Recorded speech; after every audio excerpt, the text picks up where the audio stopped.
We are also brought to you by the best supplements on the planet. I'm talking about onnit.com/fighter. You need Alpha Brain. You need New Mood. You need Total Gut Health. You need freaking protein powder, joint oil, krill oil, earth-grown nutrients. You need to mix in some protein powder to get your swole ass ready. You need creatine to look all bulky, son. What you need? You need MCT oil? Check.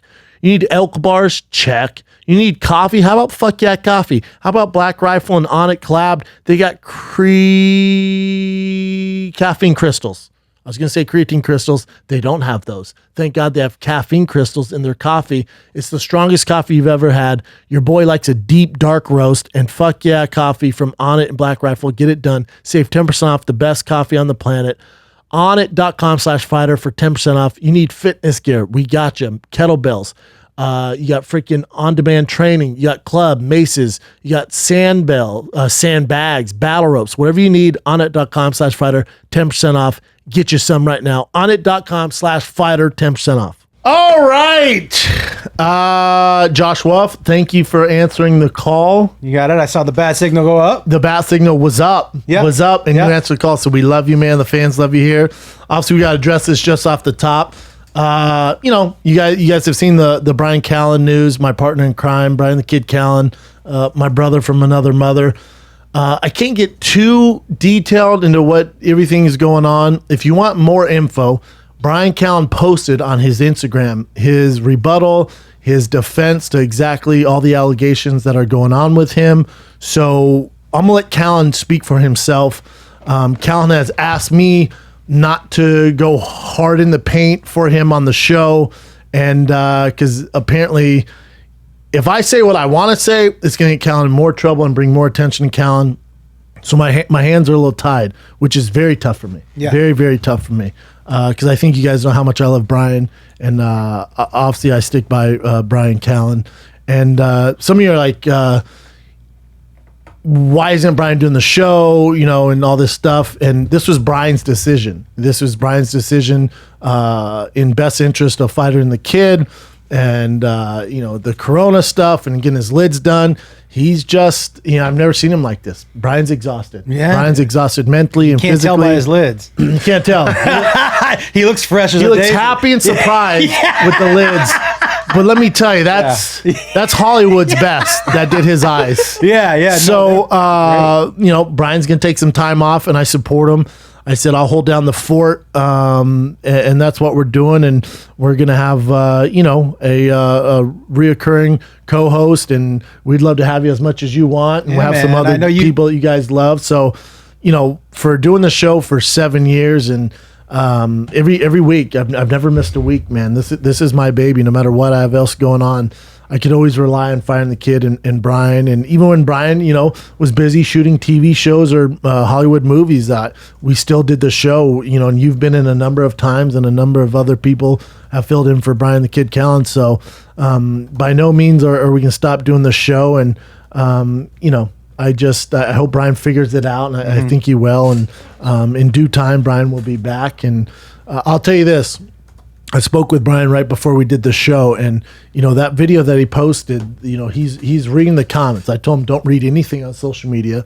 He's never listened to me. He's never gonna listen to me. But he decided to read all the comments, and the amount of support that Brian has received, overwhelming for everybody rallying behind him. Man, it means a lot to him. These fans know Brian Callen, and again, it's hard for me not to release the hounds and give you my true thoughts. And I don't think it helps him though. It doesn't, and that's the only reason why I don't. Yeah, trust me, I would love to.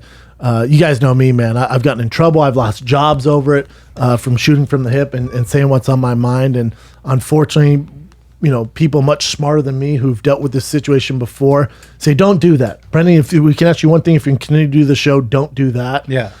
So I'm not doing that, even though it's against everything that that I know. Yeah, but it's the smart move, because ultimately... Well, I can't say anything that's going to satisfy anyone who wants me to give you my hot take. Right. So anything I say, it's only going to hurt Brian. That's the last thing I want to do. And so, And then I know you called me and you were like, hey, we need somebody about his age, but way better looking. And I was like, well, I said, you got the right guy. I said, you're the only guy with a better body and a better set of hair. At his age. Yeah, without a doubt. You're a bigger, better looking version of Brian the Kid Callen. Yeah, I mean, I also, you know what else I would do? Like, he's been doing the show 7 years. I do like that you address him by first and last name. Like, nobody knows who the fuck Brian Callen. You never know. Yeah. Some people are like, wait, who? They think you're him. They're like, wait, he's sitting there. No, he's not. You keep calling him Brian Callen. I'm like, if you called him Brian or Callen, I'm sure the people who are listening to the show know who the fuck you're talking about. I'm just trying to be very clear right now, you know? Everyone's walking a tightrope. His nickname in there, Brian the Kid Callen. Brian the Kid Callen. Born on 12297 East Street. Oh, what the? I mean, you're going. His social. Yeah. You know the guy I'm talking about, 5'8". Get him up at Brian Callen. Like, what the fuck is he doing, dude? Yeah, no, I got it. It's just, it's a weird time, man. Yeah. And anyone with opinion, that's fine. And everyone should have their opinions. But at what day and age are we guilty by social media? If you give me proof, of anyone, I'm with you, man. Here's the thing also, the problem is why everybody's skeptical about everything. And by the way, I'm with you on Brian, 100%. I'm behind him 100%, but I obviously can't say anything either because... What can you? The problem with...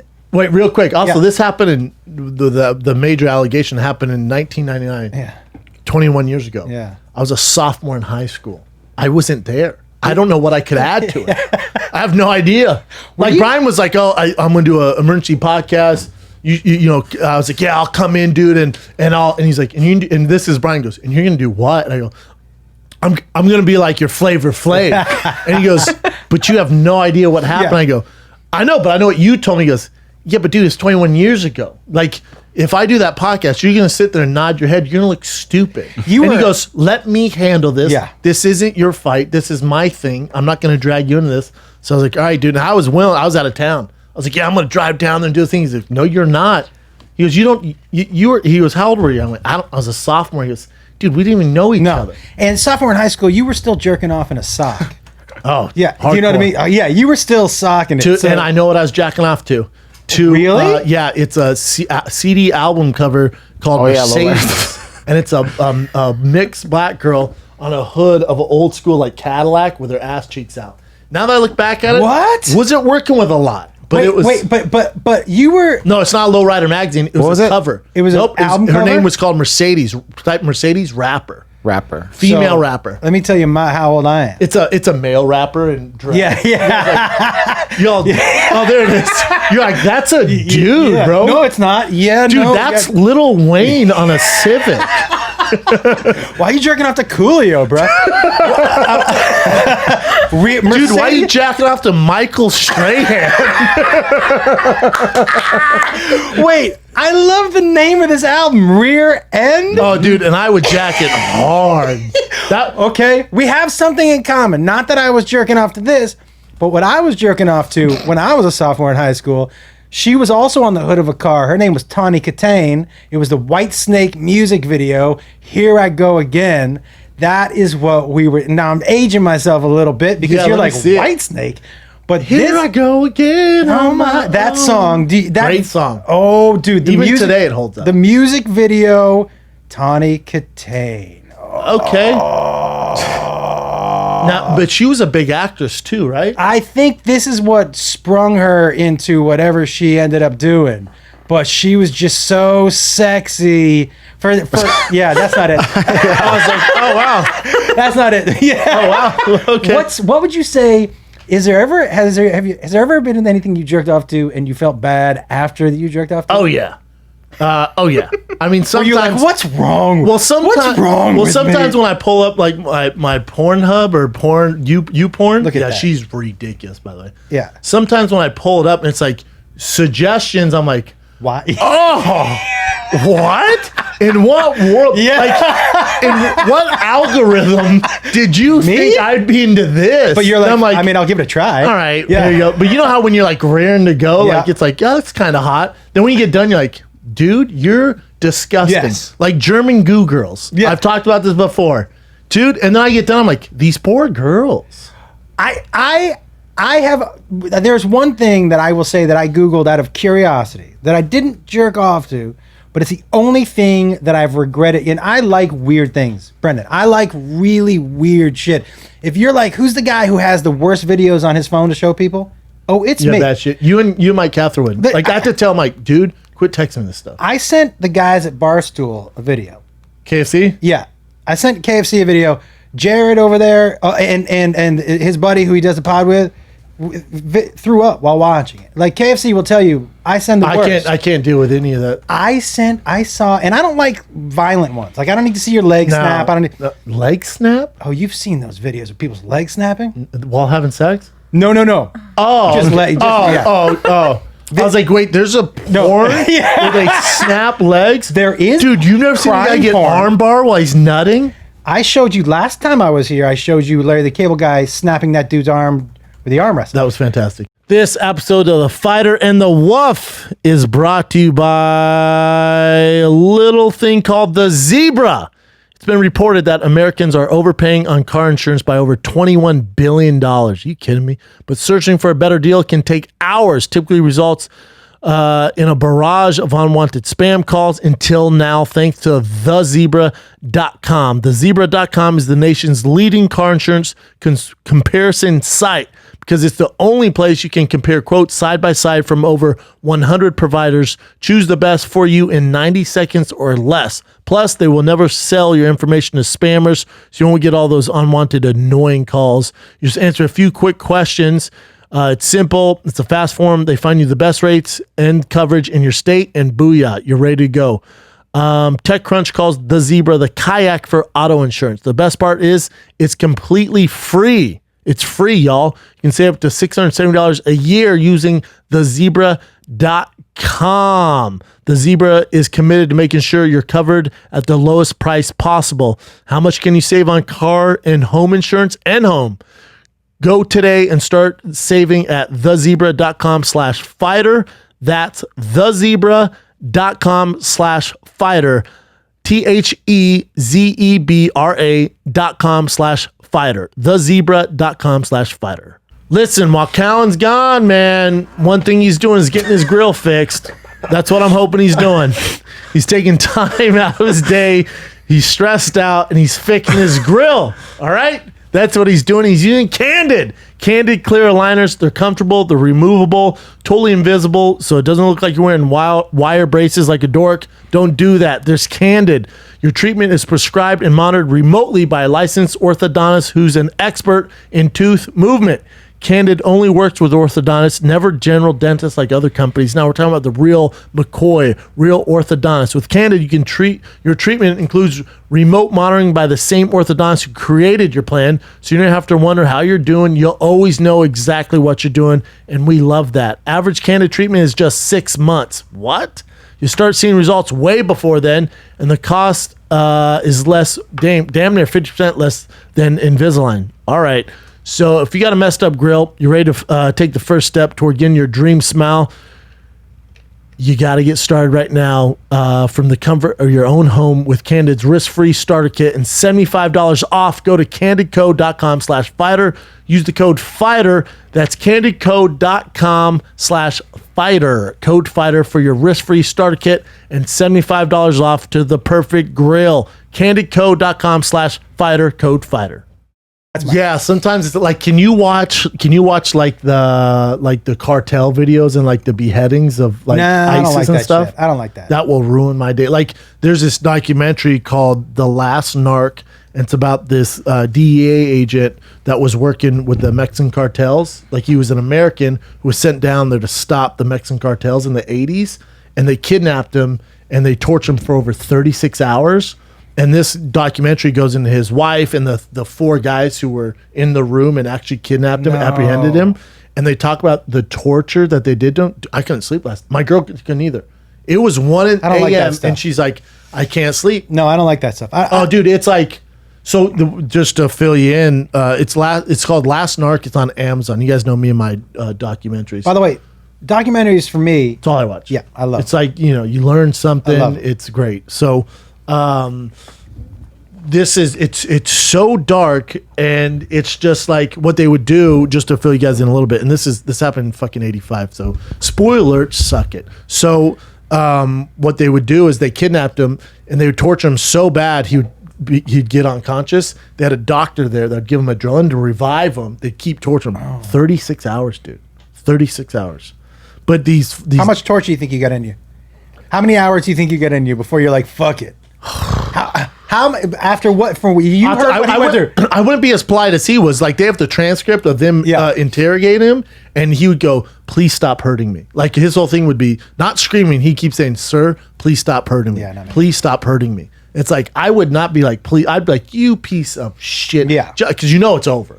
It's like, I just want you to never getting out. Kill me fast. I'm going to talk so much shit. Yeah. You're going to want to kill me. Yeah, I agree. That would be I wouldn't want to just endure all that. I would talk so much shit, insult everyone, start roasting everyone. Like, just fucking, this guy's so annoying. I'm with you 100%. When I look at things that people endure, like my wife and I have been watching this show called Alone. Do you know what that show is? Oh, yeah. Where they're alone out in nature. They're their own camera people. I would be... 2 days max. I know there are people who watch it like, I could do that. When I watch that, my first thing is, honestly, because I enjoy showers, where you wash your asshole? Well, there's that lake right there, right? So you just splash the water up. Yeah, but it gets so cold, man. Like, it's freezing. Where you wash your asshole? How bad do you smell? Your clothes? Alone would be a complete nightmare. I'd last one day, and I was a Boy Scout, so take it easy. But the other thing is, I can tell though you're a Boy Scout by the way you hit that you're the scarf. Fan. Yeah. I know, and I'm rocking it every day now. Are you? It was just for precautionary Corona times, and now I'm just like, this shit is swaggy. Man, I think I you look should like get a fuck boy, like cowboy. Yeah, you really do. Yeah, dude, just like God, take it easy. You ever tuck it into your shirt? Never, but I will now. I think you should tuck it in like an This dude here, man, this motherfucker. Some people are savages on there. So. Theo's obsessed with the show. Theo Von loves I am obsessed. This guy here, okay, he had 30, he looks like this, like he's leaving Auschwitz. He had 30 pieces of fish. He was just like, I can eat one piece of fish every other day because he was planning on staying through Christmas. So he was just rationing. Yeah, because it used to be 30 days or 60, and then now is it just like whoever lasts as long? Yeah, well, here's the deal. It's 2 years. It's whoever lasts the longest. This last season was if you can do 100 days in the Arctic, they'll give you $1 million. It's $1 million? Because I know at first it was like 60 days and you get $100,000. It's like, get the fuck out of here. Dude, here's the deal. The early shows are more people like me and you. I mean, they have more skills than you and I. Now you got like pros. And people who are like, I've been living alone for 30 years. You're like, yeah, of course you have. And then you see them out there, and then some guys flourish. Yes. Like I got really into Naked and Afraid when I first started. I was balls deep in Naked and Afraid. I was talking about on every show. Me and Callen did like a fake Naked and Afraid on Fire Kid 3D, and they saw that, and then they sent us the email like, hey, what's your guys' interest to actually do Naked and Afraid? I'm like, oh, I love that show. Me and Callen could do it. It'd be so much fun. I was like, what's the pay? Oh, there's no pay. No, your pay is just the experience. Yeah. Get the fuck out of my face, dude. Do you know, for Discovery, I did their live after show. So I met all those people. I ate a live cockroach on TV for Naked and Afraid. I ate brains. Oh, no, not for me. What else did I eat? You did a bunch of Naked and Afraid. Did Shark Week. I did all that stuff. I love live, man. You know why I love live? So I did Naked and Afraid. I did Naked in New York. You know the worst part about being naked in New York? Was not being naked, was being barefoot. I was like, am I? Oh. You know what I mean? I don't mind being naked. You probably were patient zero for Corona. Yeah. Barefoot in New York? Cut off my fucking feet. But we were naked. So I'm walking down the street, and there's a woman with her phone, literally this far away from me, pointing it. And I go, what are you doing? She goes, oh, I'm taking pictures of your dick. Oh, wow. Dude. It was hilarious. When I was in San Fran, I think first time I ever did Cobb's out there, it was me and Brian. We were walking down the street with our friend Tariq Azim and Yosef, and there's just a dude with a briefcase, butt naked, with a cock ring on. And not well endowed. I'm just like, Bubba, what are you doing? Pick a different and why body the part. cock ring? Yeah. Like, it's so distracting. Highlight a different body part. Here's the thing of San Francisco. No one batted a fucking eye to it. They didn't care at all, dude. It's what I like. By the way, you can find the video of me and Michelle. You know who Michelle Beadle is? Oh, yeah. So Michelle and I ate the live cockroach on my show. Okay. Is she still part of NBA stuff? Or? No, she's not. She's taking a little time off. She's the best. She's great. Michelle Beadle. You know what? Does she podcast? She She can't hop on podcasts right now. She'll have to talk of her contract. But she does podcast, and she's amazing. I was gonna say, if I was gonna invest in anyone to start a podcast, if I had my own network, I kind of do. I would invest in her and somebody else. I'm telling you right now, she is crushes it. Smart girl. We did Naked After Dark. Puke bucket. Okay. And so this is when they were like, so we're eating a live cockroach because that's what they ate.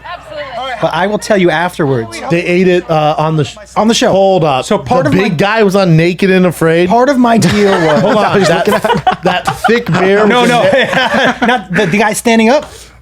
The guy in the bowling shirt at the end, who looks like the biggest Grateful Dead fan. No, he's the guy who owned the cockroach. Oh, gotcha. That makes sense. So with live cockroach and beetle.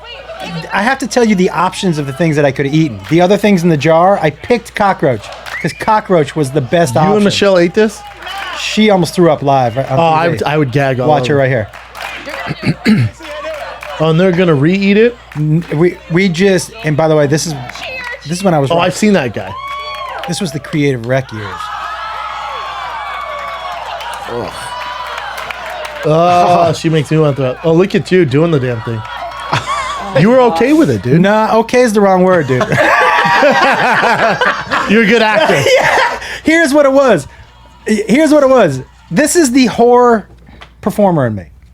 This is the absolute, because I got stabbed on live TV for Shark After Dark. This is the horror. Who stabbed you? A guy from Walking Dead. Why?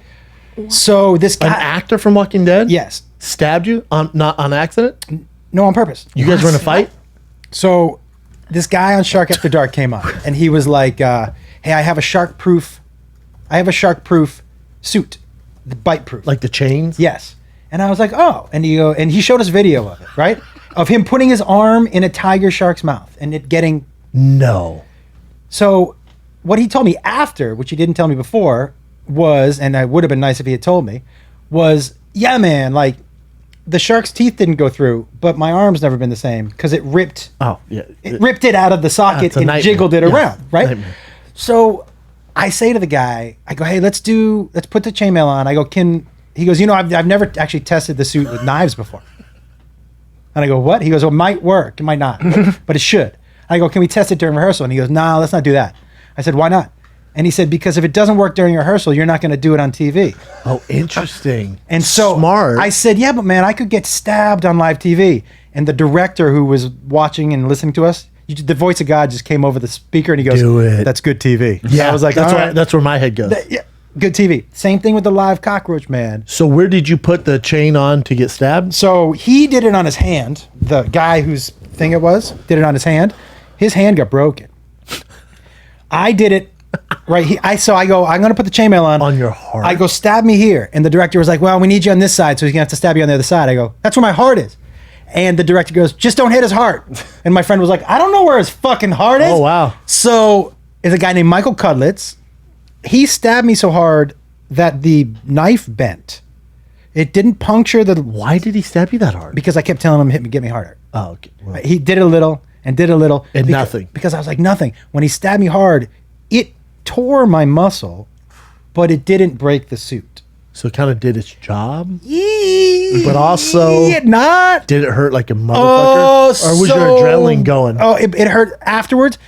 I've never had something go into a muscle like that before. Do you know what I mean? Dude. But I will tell you, dude, I love live TV. I love doing things on live TV that make people uncomfortable. Do you feel like yourself on live TV? Like, yes. We've thought about doing live Firing the Kid, but then you look at the analytics of like YouTube and stuff. It's a nightmare. Yes. There's a reason why Rogan stopped doing it, right? Yes. So on live, it's just like, I'm an idiot, dude. I say some just some shit I probably shouldn't say.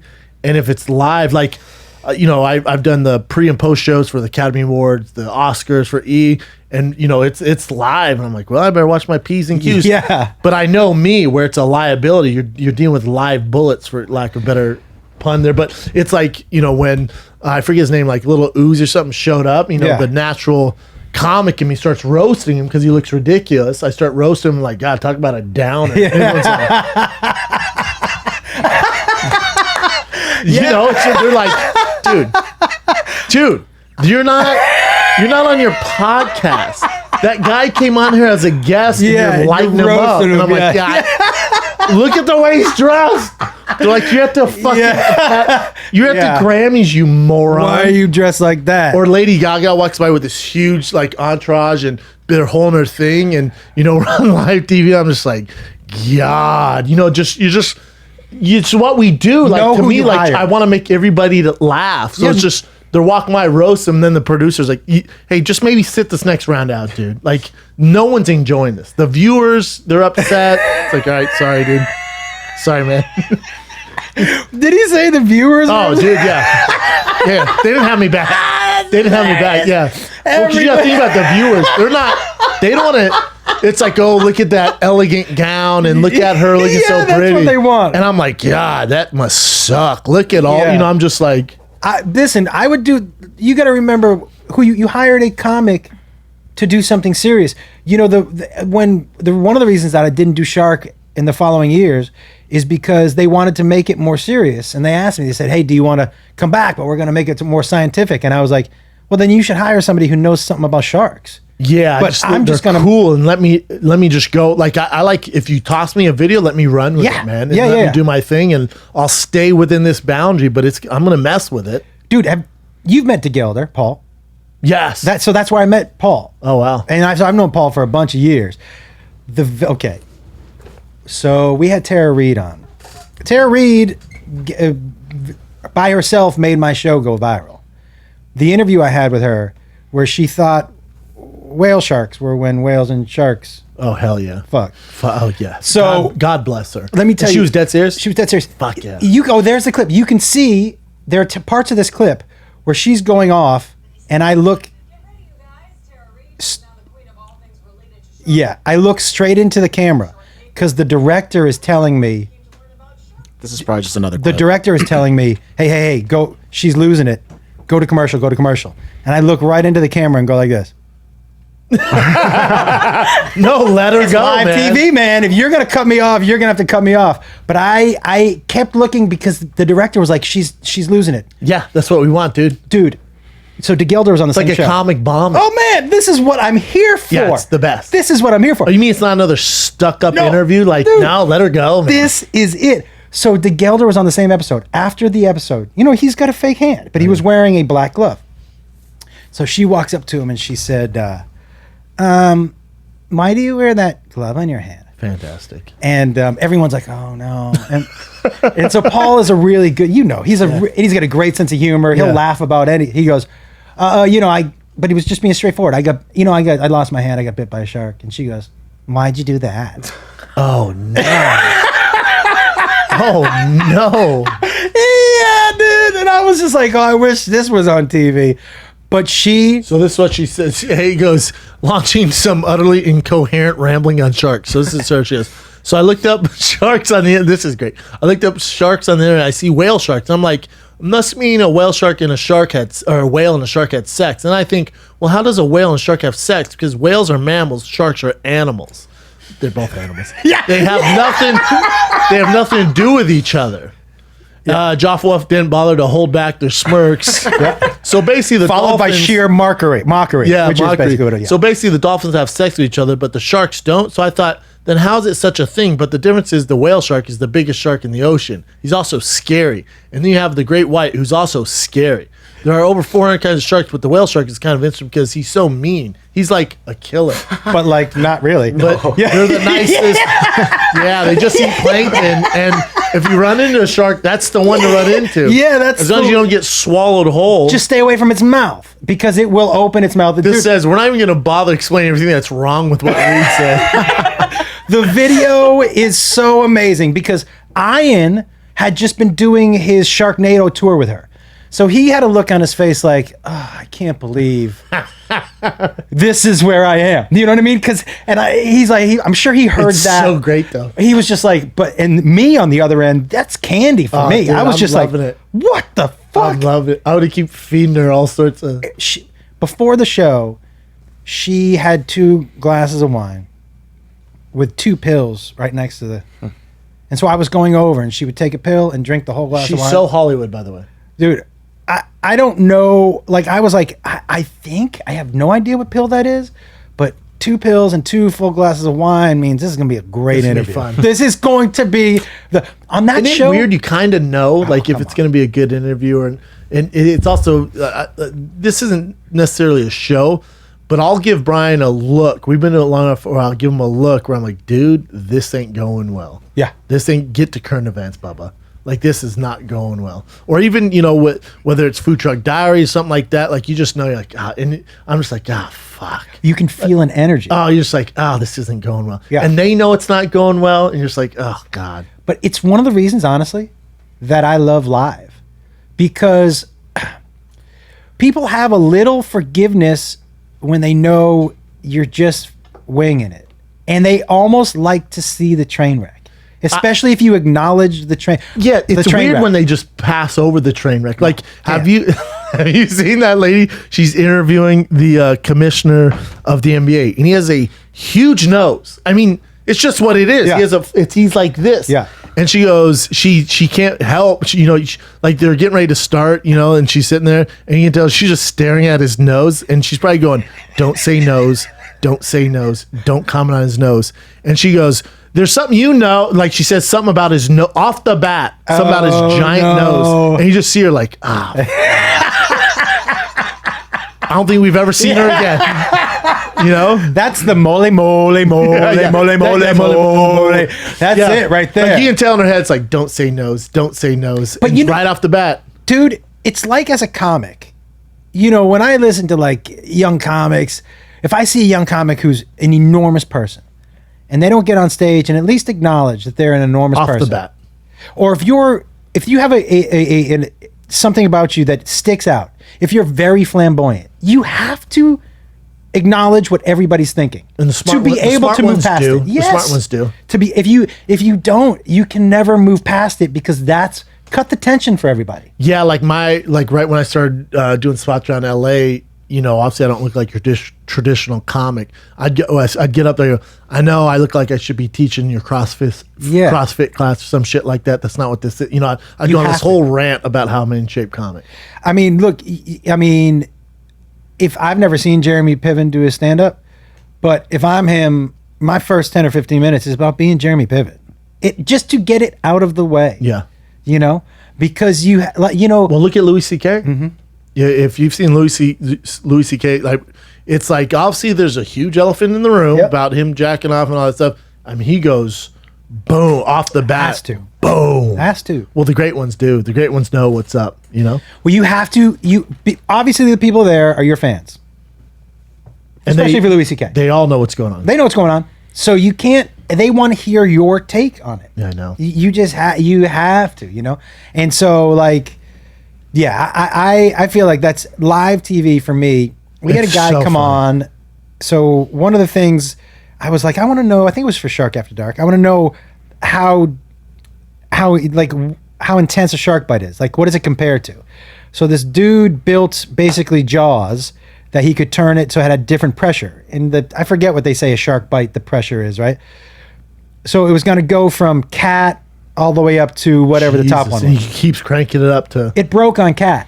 But the segment was 5 minutes long, dude. Hilarious. So we gotta. So hey, buddy, listen. I know your thing broke on cat, but we got 4 minutes and 58 seconds. What'd you do? Well, we fucked about. I was like, this is the worst segment we've ever had on the show. It's great. Yeah, I mean, he tried to fix it, and he did it. He was like, no, I think I got to fit. And at one point, the top jaw just fucking fell off. Dude, the most awkward live situation was Kanye West with, I think it was Mike Meyer. When he goes, they're like doing some like it was on SNL. Was it? No, it wasn't right? SNL. It was live TV. They're doing some like charity thing. It's live TV. Oh, I and Kanye's all. Yeah, he starts going off about Bush and all this stuff. Oh, yeah. And you see Mike Myers like, what? And Kanye's just on being Kanye. Yeah, we're raising money hard in the paint. Yeah. But by the way, I think was it Obama? I forget, or maybe it was Bill Clinton. He don't care about black people, and all and then you see Mike Myers like, oh my God, I don't want to be. Yeah. You can just like tell he seizes up. That's the face right there. That's it right there. George Bush don't care about black people. Look at him. He's like, He's like, bitch, I'm Shrek, bro. Yeah, man. I'm Shrek, asshole. I'm a Canadian I'm trying to too, do this man. and get the fuck out of here. Now I'm on TV. Yeah, 1-800, like, America's hurricane relief. Yeah. Dude. The audience will be able to hear the audio? Yeah. Protecting New Orleans, the landscape of the city He's all dead serious. tragically and perhaps irreversibly. There's now over Look at Kanye just ready to pop off. just city streets. He had this ready to go for days.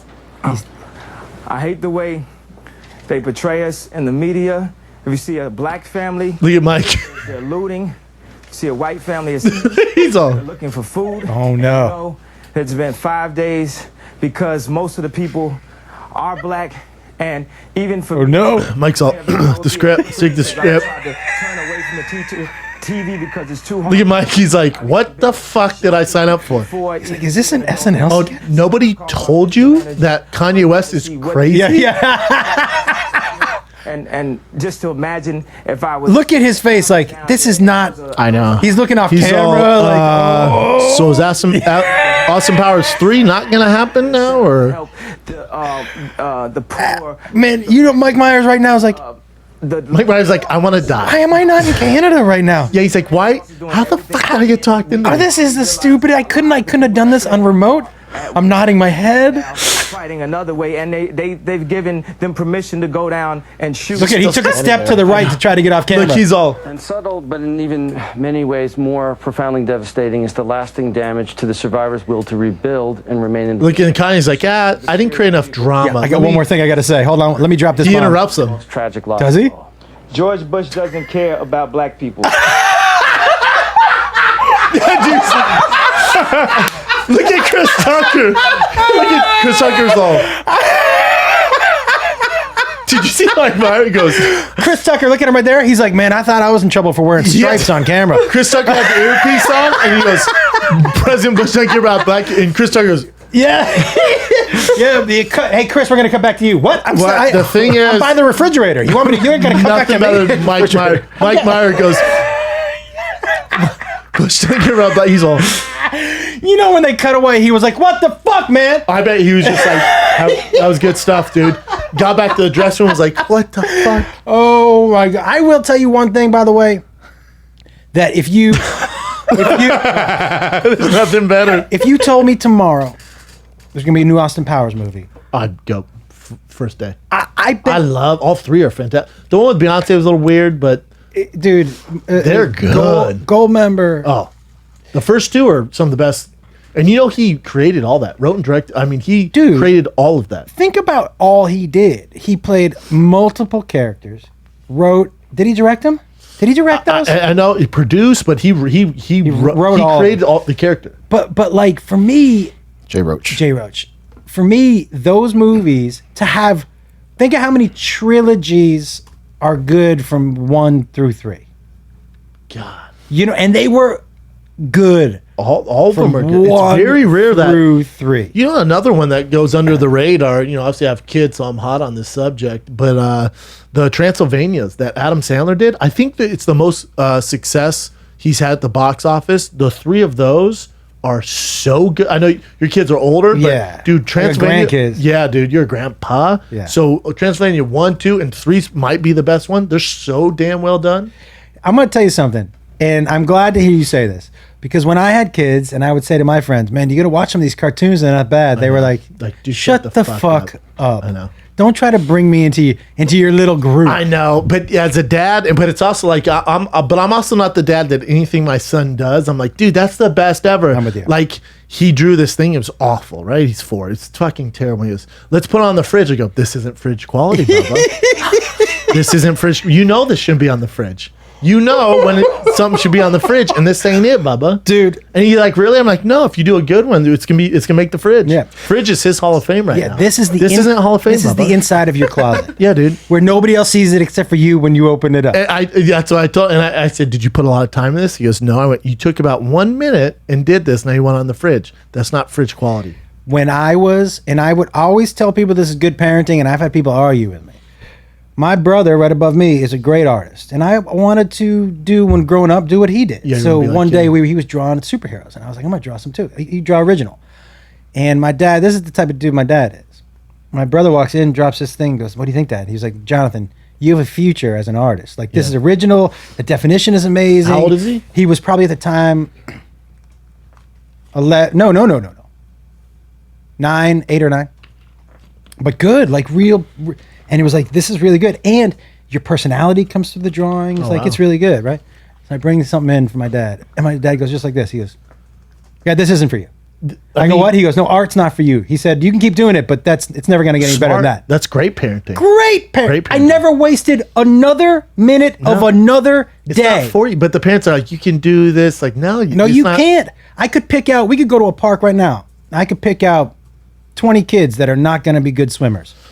Well, it's interesting because you had kids, so you know this, but it's interesting because especially with my background in sports, like when my son was playing soccer, I can tell you right now which kid should continue with sports and which it's at a very young age. It's like, oh no, dude, it's not happening. There was a chapter in my book. You're talking 4 where I'm like, that ain't it. There's a chapter in my book called "Your Son Is Not Derek Jeter," because I coached my son, and I played college baseball. And I'm going to tell you something. The difference between me and a pro. Oh, you play college baseball? Yeah. Where at? A place called Trinity in San Antonio. Yeah, I've heard of it. The difference between me and I was a decent. What position? I played center and left field. The difference between me and somebody who could play even Division I or Major League Baseball is so vast. Especially in baseball. So I would watch people and they would be like, hey, so what do you think my son needs to do to, really have a chance? I'm like, chance at what? Yeah, did you see him? He's got his glove on his head in the outfield. He's chasing a butterfly. He's not, this isn't his thing. But there was a dude. Here's the other thing. You should know if you're in Pop Warner football, if you're in Pop Warner baseball and your son plays center field or right field, he's no good. No. Nobody can hit it out there. Eventually. They put him out there because the ball's never going to get there. Eventually. He's a liability. I bet you every Major League Baseball player, my guess, started out playing shortstop and pitcher. 100%. Right? Or catcher. Yeah. They're like somewhere in there. Well, it's also like in Pop Warner, if you're the real athletic one, you're probably playing quarterback. Yes. Even though you're not going to be Tom Brady or running back. But you're the athletic kid where they can make sure they trust you.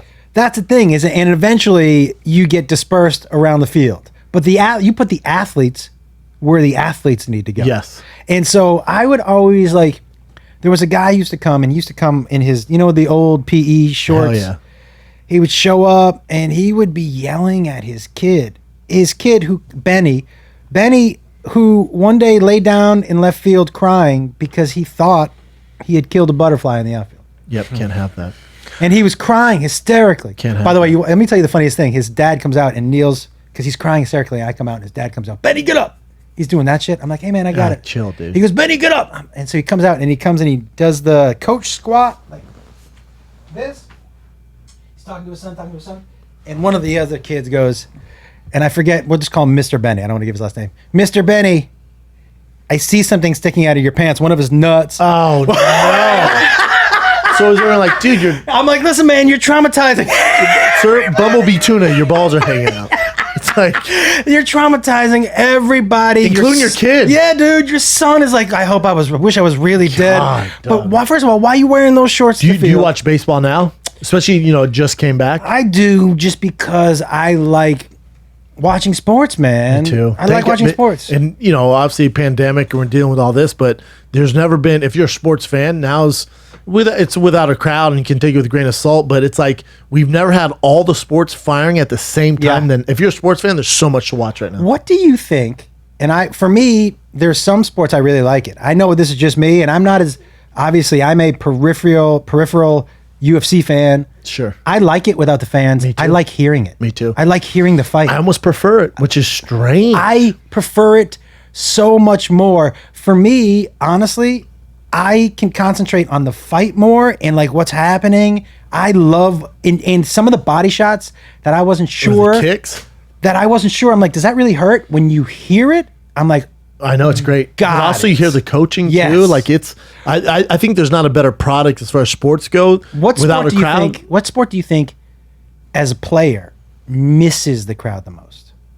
That's a good question. It's going to be football, because if you're, let's say we'll use my alumni, University of Colorado, and you're playing Alabama, and Alabama's this powerhouse, and you're playing at CU, you're playing home field advantage.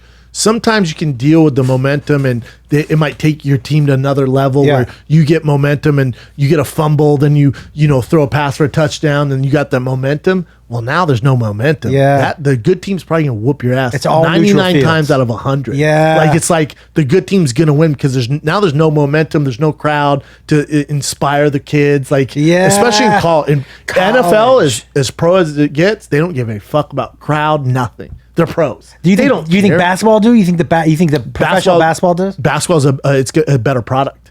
I think now that basketball is in this bubble and everyone's had a chance to get healthy and there's no crowd. So for a team like the Clippers or the 76ers were awful on the road. Terrible team on the road.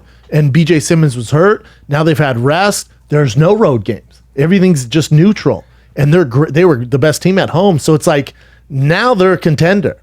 You know what I'm saying? So now, so crazy. And then, the LA Clippers. When the Clippers played the Lakers in LA, even if they said it was a Clippers home game and the Clippers, it said Clippers on the court, it was still a Lakers home game.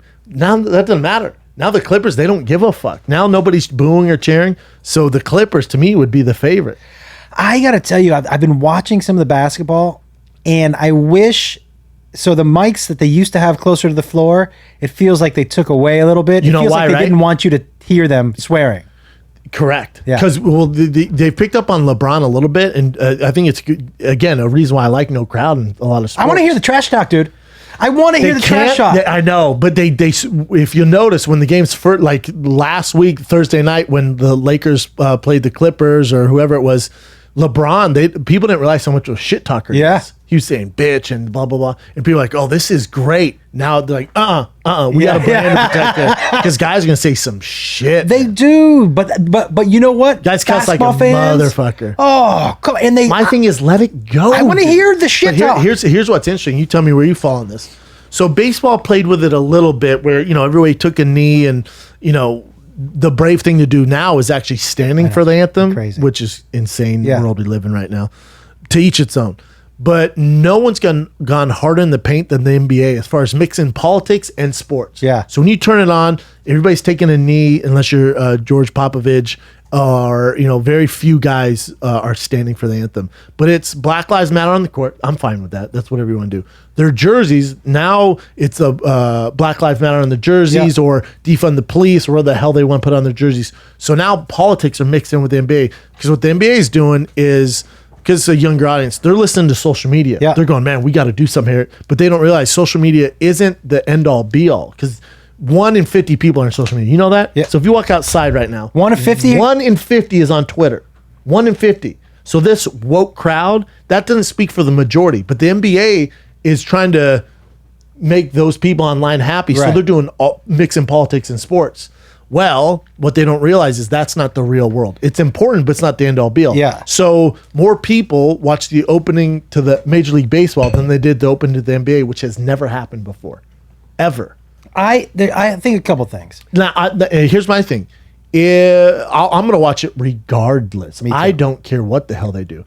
But just based off the ratings, if you're the commissioner of the NBA or your NBA owner, you got to decide what's important. Because if it's bottom dollar, you can't mix politics in that. Because the nation has spoke and they didn't tune in because they're sick of it. Here's my thing, man. And that doesn't mean that the nation doesn't think Black Lives Matter, that it's not important. They just don't want it at that one time when LeBron is facing Kawhi. They want one outlet where they can just watch basketball. See, I see all of that. I also see, it's so funny what we consider to be political. Because the fact that we think Black Lives Matter is now considered politics is so crazy to me, because that means it's drawn.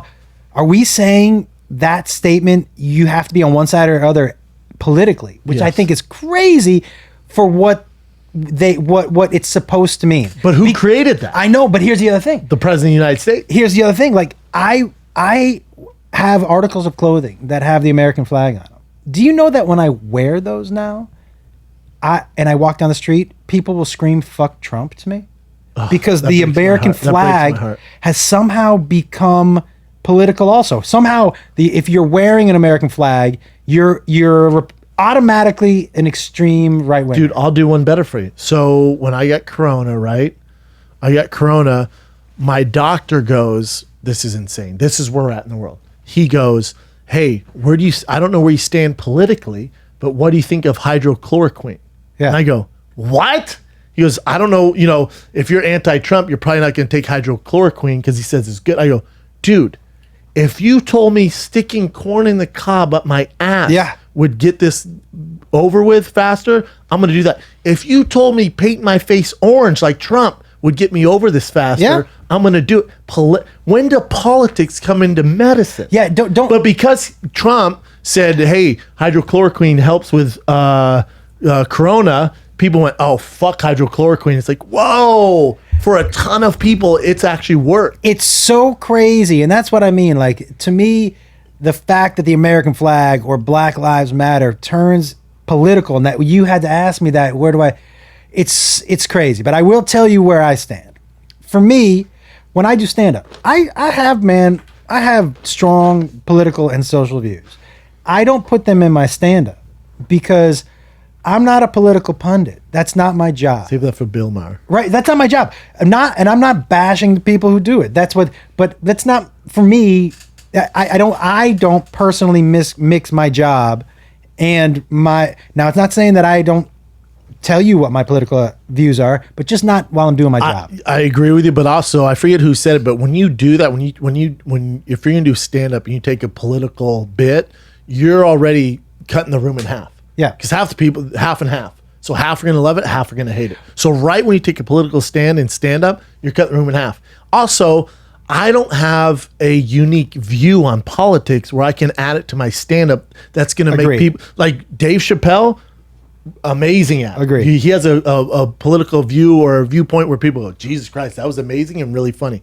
I'm not smart enough for that either. I'm just not that guy. The thing that I would say, though, about especially the NBA guys, is if I was LeBron James and I had that platform and this particular thing, whatever it was so important to me, life or death important to me, of how I grew up and the people that I know in my neighborhood, I would use my platform. Which is what they're doing? Yes. See, I get it. So I get it. I totally get it. If I run the NBA, the balancing act I have to really do every day is, yes, the consumer, but also the player, the product, which is the players. And there's no consumer without it's that not product. Easy. It's not. So let me do you one better than that. So if you're the commissioner, you're LeBron James. LeBron James, supposedly the rumor, which is a pretty validated, he has $1 billion contract with Nike. Yeah. All his shoes are made in China. When he does Space Jam 2, the way that thing's to become successful is China. Yes. There's no so doubt. you want to talk about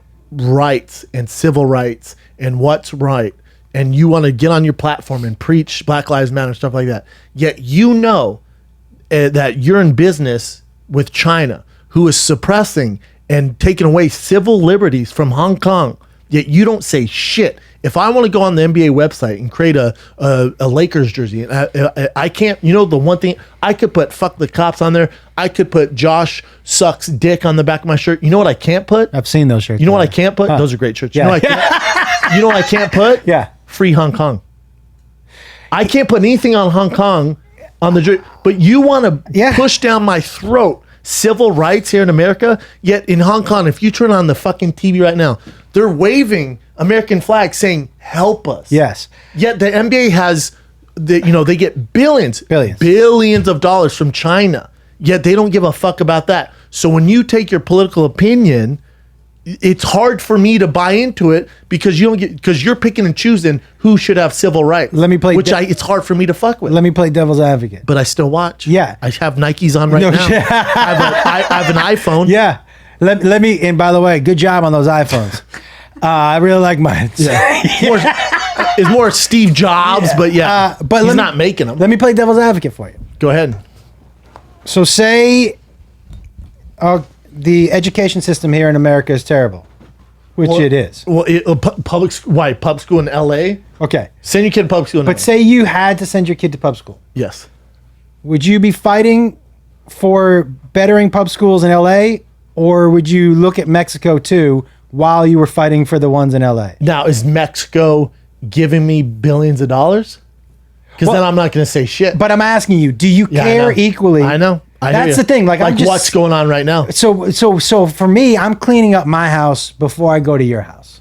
But what happens if you don't give a fuck about the other house? I'm not saying that they do, and I'm saying 100%. All I'm saying, all of that money matters. All the money matters. But yes, all the money. But if you're in LA and you're pointing your finger at me, dude, and you're saying civil rights matter, school, let's say for schools matter, I'm like, I know, but you take all this money from Mexico and you're saying schools don't matter over there, but here they matter just because you're here. Totally get it. And he's 100%.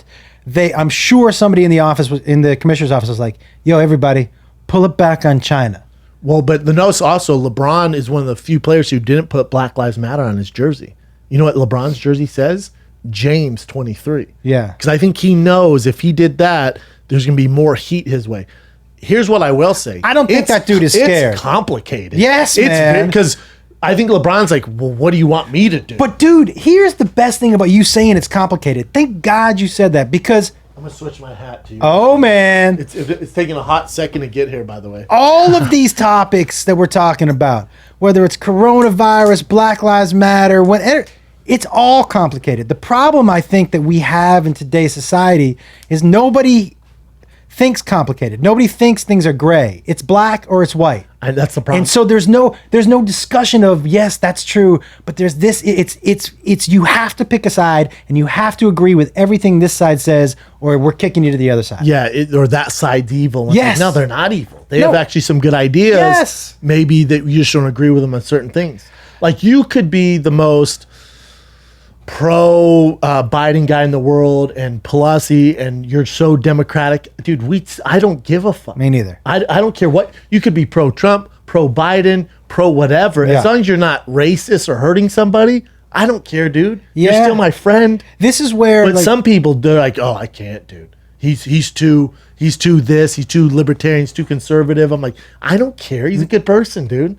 I miss Plus, the your days. viewpoint, the way you grew up, might have made you this way or this way, and you agree with that, which that's your decision. I always go back to Mike Vick. You know, I remember when that news came out about Vick with the dog fighting, I was as disgusted as everybody else. And then I spoke to a friend of mine who grew up in Alabama, and he goes, "Hey man, I know that you're going off on this, but let me just tell you, I'm not saying it's right. I'm just saying I didn't grow up where people had dogs as pets. Yep. I grew up knowing this is what dogs did. Yep. They went and they got the shit that I hunted, and we fought them. And that they weren't in the house. Yeah. That was it. And so I've grown to know better now. But I didn't know better for a long time. My brother has only ever dated black girls. My grandmother called her colored. And we were like, you can't say that. She was like, why not? I didn't say the other word. Yep. And I was like, neither. Just so you know, we're 50 years past both of us. She didn't know that. From her perspective, she was saying the correct word. Here's the problem, too. If, let's say she went on, let's say it was today's day and age, and she called somebody colored on social media, she's a racist. Done. No one wants to educate him. Like, whoa, this is why you can't say that. Yeah. All of a sudden, you're off the island. You know, man, I'm Jewish, right? And you probably didn't know that before you asked me to come down. But that stuff with Deshaun Jackson. You must be a huge Nick Cannon fan. Yeah, but same with Nick Cannon. All that stuff. I was bummed to see people calling for those people to be canceled. Me too. What it needs is a conversation. So and I was so glad to see what Julian Edelman did, because I said the same thing. Don't cancel Deshaun Jackson. Educate him. Get him to New York. Get him to some synagogues. Let him talk to some rabbis. If you really want to talk about people who are and have been persecuted and continue to be, we're with you, man. Maybe not as much in this country, although anti-Semitism is on a rise, dude. I get more. I was in this is the last time I was in Myrtle Beach. I was in meet and greet, and this dude came up to me. He was with his friends, and I could tell he was going to say something shitty because he kept looking over his shoulder and laughing, right? And he goes to me, man, he goes, I never thought you people were that funny. I go, you people? And he called me, he goes, you know, kites? He said it with a T, kite, because he thought kike was kite. And I go, what'd you call me? He goes, kite. Like I was gonna get mad. I go, okay, because in my mind was like, if the anti-Semites in South Carolina call Jews kites, I got no problem. Yeah, sorry. You know, Jesus Christ, that's what you call us, but like so brazen. Let me pee real quick and then carry this on. This is great, Joe. We are brought to you by the one, the only MeUndies. MeUndies, the best underwear on the planet, the softest modal. I'm talking about micro modal. They're so damn soft. Oh, it's a hug for your nuts. MeUndies has this brilliant thing called Undies membership, where every month the softest undies that's ever appeared on your body arrives at your doorstep. The convenience factor is clutch. You never have to leave the house and wonder, oh man, what am I doing? Nope, you know exactly what you're doing with the underwear game. Oh, and you also get site-wide savings, early access, free shipping. It's fantastic. MeUndies are offering a range of sizes from extra small to 4XL from the thick boys. Wear the MeUndies on your bike ride. Thick Boy Bike Club, 4XL. What's up, man? MeUndies has a great offer for you guys. For any first-time purchasers, you get 15% off and free shipping. You got to give this softness a try, especially because they have a 100% satisfaction guarantee. To get 50% off your first order and free shipping, 100% satisfaction guaranteed, go to MeUndies.com/fighter. That's MeUndies.com/fighter. Yeah, it's crazy, and that guy just was like, it was just normal for him. It's just to me, it's a bummer because obviously I'm a white dude in America, even though I look Mexican. Yeah. But like I was, Rogan had on the Korean guy, David Cho. David Cho, do you know him, Chin? At all? I know of him. You're a fan of him? Yeah. I mean, love the guy, absolutely love him. You listen on Rogan, and he talks about the racism he experienced, and he was talking about how he was walking with his dad on the street, and a guy did the Asian face to him, the eyes thing to him, and a guy, he said he walks like, I don't know, for 2 hours every day. He said he walked and some guy yelled out, "Go back to your country." Yeah. And I'm just baffled by it because obviously, I mean, I love your guys' opinion on it. I'm like, people still do that? Yeah. And I think, and he talked about like Trump's giving people an okay, especially go at Asians, because he called it the Chinese the kung flu. I heard kung flu, which sounds terrible. Kung flu is he did say that, and so so if you're the leader of the free world, the leader of America does that, then everyone's like, I guess it's okay. So then these racists come out. Yeah. So when he said that, I'm like, people still do that shit. Listen. It's when you're such a bummer, man. When you got dudes or people chanting, "Jews will not replace us," in that was that Charlottesville? Is that where that was? I think it was Charlottesville. And you have a president come out and think about what you just had. You had a group of people. Now they had tiki torches, so how I wasn't too scared of people. I'm like, are those gonna keep the bugs away from you? Yes, is that the ones you have in the backyard? But for somebody not to come out and just say, "Hey, we can't have this," it okays it. It makes it. It gives them the free pass. Yeah, because if Trump's doing it, it's like, go. It's just, and it just to me, I've experienced more anti-Semitism probably in the last 3 years than I have. And I went to college in Texas in the 90s. Jesus Christ, it's just crazy, man. Yeah, it's like when I heard him say that, I'm like, what the fuck? This is in LA. It's going on. I can't. But part of it, I'm just naive because I don't deal with it, But you're also, even if you were Asian, you're an enormous person.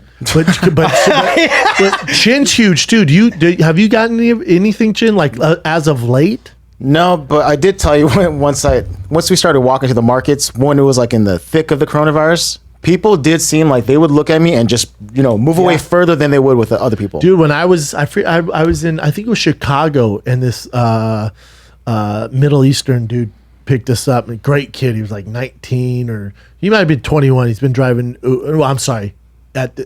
When September 11th happened, he was 21. When he picked us up, he was like 32 now. He's been doing it for a long time. He's saying how much he hustles, and he was bragging how much he makes a week off Uber. I was like, God damn. I mean, kid's balling, awesome. But he's exhausted. He's driving because he's paying for his mom and all this stuff. And we just started talking, and he's a Middle Eastern dude, and he goes, "Man, I'll tell you," I go, "You ever have any psychos get in the car and try and fight?" He goes, "Dude, when September 11th happened, there was a hit out on Muslim and people in the Middle East." He goes, "I picked some guys up, and I'm just driving, and I have my, they have this picture in the middle of the car like a taxi, and he has the things hanging down.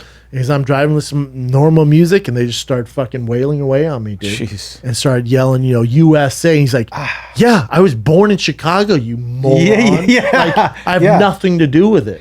I got to tell you, and I haven't thought about this since, so on September 13th, 2001, I was living in Sherman Oaks. And do you remember they were sending out on the news, if you see somebody in a uniform but they look report it. Middle Eastern, make sure you ask them Jesus Christ. what they're doing in your neighborhood. Oh no. So there was a dude with was supposed to do cable. And he was at his job, man. But when he got out of that van, he was saying from the street, hey, everybody, there was somebody on I'm just here to do the cable because I'm just here to do the cable. And they were like, let me see your ID. And he's like, okay. But he was scared. There were people on the front yard watching him do his job. Like this dude from Spectrum, all of a sudden, ISIS was going to hit Lameda on 1500 Lameda, the house on Lameda. We need to plant a bomb. People are they're just scared and they don't know what to do. And it's like, is that dip? Nicotine. You want some? No. Oh. I dipped for a long time. These are nicotine pouches, so it's like they're tobacco free. Were you a dipper or a smoker? Neither. I listened to a podcast on how nicotine helps with like if you've suffered brain trauma or CT. Oh, really? And how they've seen like as you get older, the one thing that they've seen in smokers, and it's not because the cigarettes, but it's from nicotine from the cigarettes. One thing they all have in common is there's something like 90% less likely to have dementia because of the nicotine. What it does for your brain is insane. Oh, shit. So I was like, man, how can I get nicotine? I saw spray, then I saw these tobacco-free pouches. I was like, I'll try those. I don't know. I feel smarter. Let me ask you something. I need to know something. I can't remember a single name off any show I watch. Neither can I, dude. If someone has to be, I just go, well, the guy and then the girl, like, name was, I don't know what that is. No, character names? Never. I'm bad with UFC names. Unless it's a major star, I'm bad with it. It's like, I don't, like, my brain's just like, not important. Dude, we're doing our best. You don't need to remember that. I'm the same way. I think mine is weed induced, but then also like it's like my brain must be okay because if tonight you ask me to do an hour of material, I can remember my hour of material. I don't write it down. Your brain tells you what's important. My brain goes, dude, no, we got enough going on. Yeah, but you don't need to know the name of fucking the cast members on Yellowstone. No, you're good. Your brain makes the noise that Whitney does at the beginning of her podcast. Bop, bop, bop. And it's gone. Like, okay, that's it. I don't need that. You're good. You're good. Not important, Bubba. Yeah, I'm not good. for you. I'm terrible with names, but if you're asking me what was the name of the person, or you know, I'm absolutely terrible with lyrics for songs. The worst. I make them up.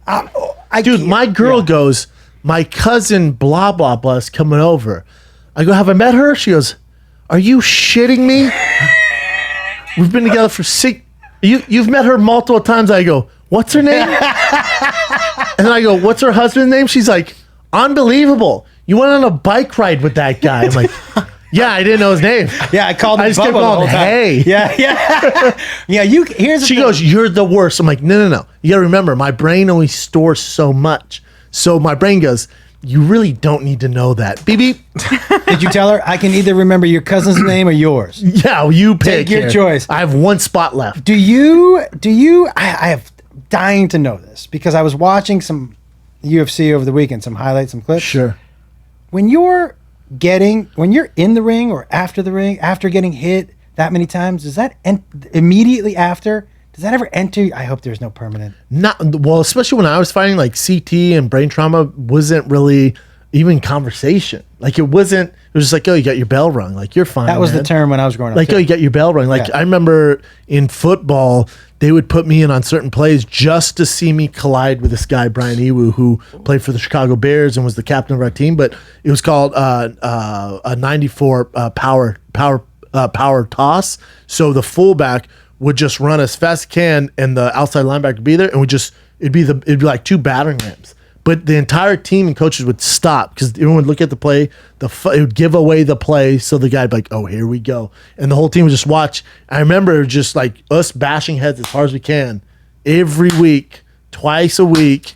And now I think I'm like, "What the fuck were we doing?" Let me ask you something. And then in fighting, it's like, "Oh, you got your bell rung. Just lay low, like drink water." But what's happening in the ring when you get your bell rung? You don't even think about it.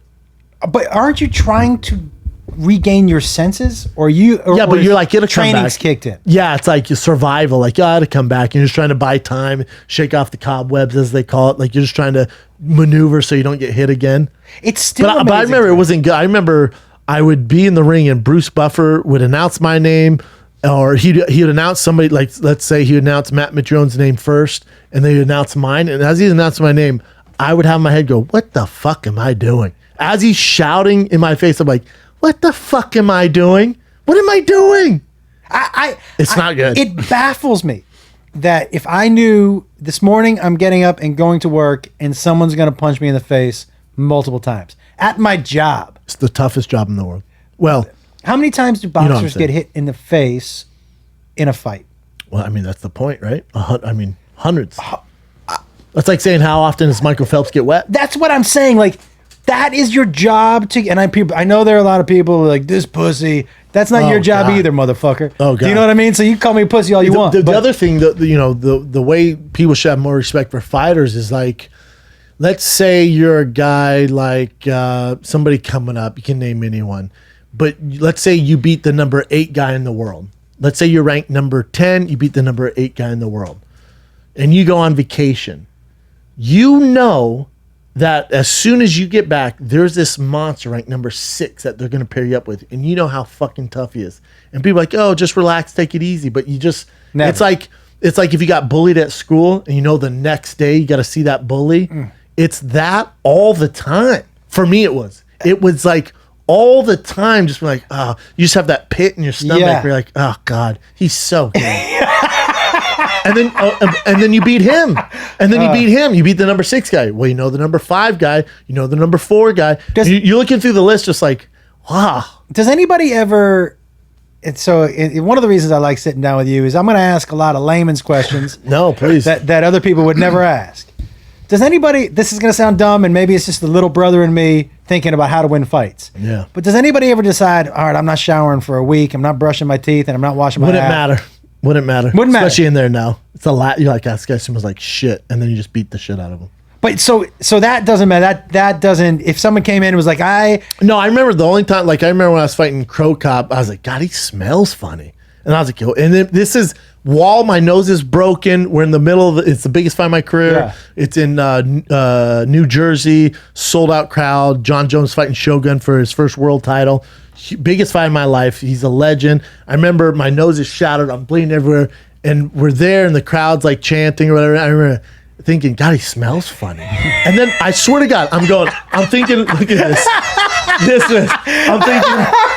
I'm thinking, God, he smells funny. And then in my head I go, well, he's probably Croatian. So it's just different. You know, like, maybe he thinks I smell funny. And then it could goosh elbow. And they're like, all right, let's stop thinking about that. Listen, you know what's funny about that? Because I know you've done this on stage also. Have you been, because on stage, people ask me all the time, like, I'm going to leave you alone. So you get your head together for this stage. I'm like, I'm just walking out there. Yeah, I'm doing my thing. I don't need you. Yeah, you can be here up until the point they say my name. Yeah. But does it ever happen to you, like, especially Saturday night late shows for me, where I'll be in the middle of a bit, but in my brain I'm thinking about something else. Okay, my flight leaves at 8 a.m. 100%. I got to be at the airport at 6. It's cruise control. You're not present. No. There's something with me where I'll be in again, maybe I've done 6 shows. I'll never forget this in Calgary. They're like, oh, you want to do 7 shows, 3 shows on Saturday? And by that late show on Saturday night, I remember I'm in the middle of my bit.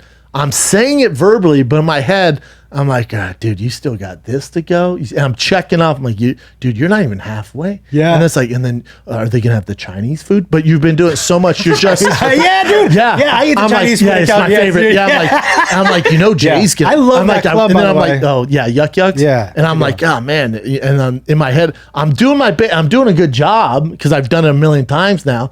It's the 3rd show, so you're in cruise control. But as it's coming out of my mouth, in my head, I'm like, Jay's probably already ate. So then I'm going to have to do this. Yeah. It's so weird because you're not present. But then if you like someone says something and throws you off, then you're like, wait, what? Yeah. And you'll lose where you're at in your bit. It's so strange.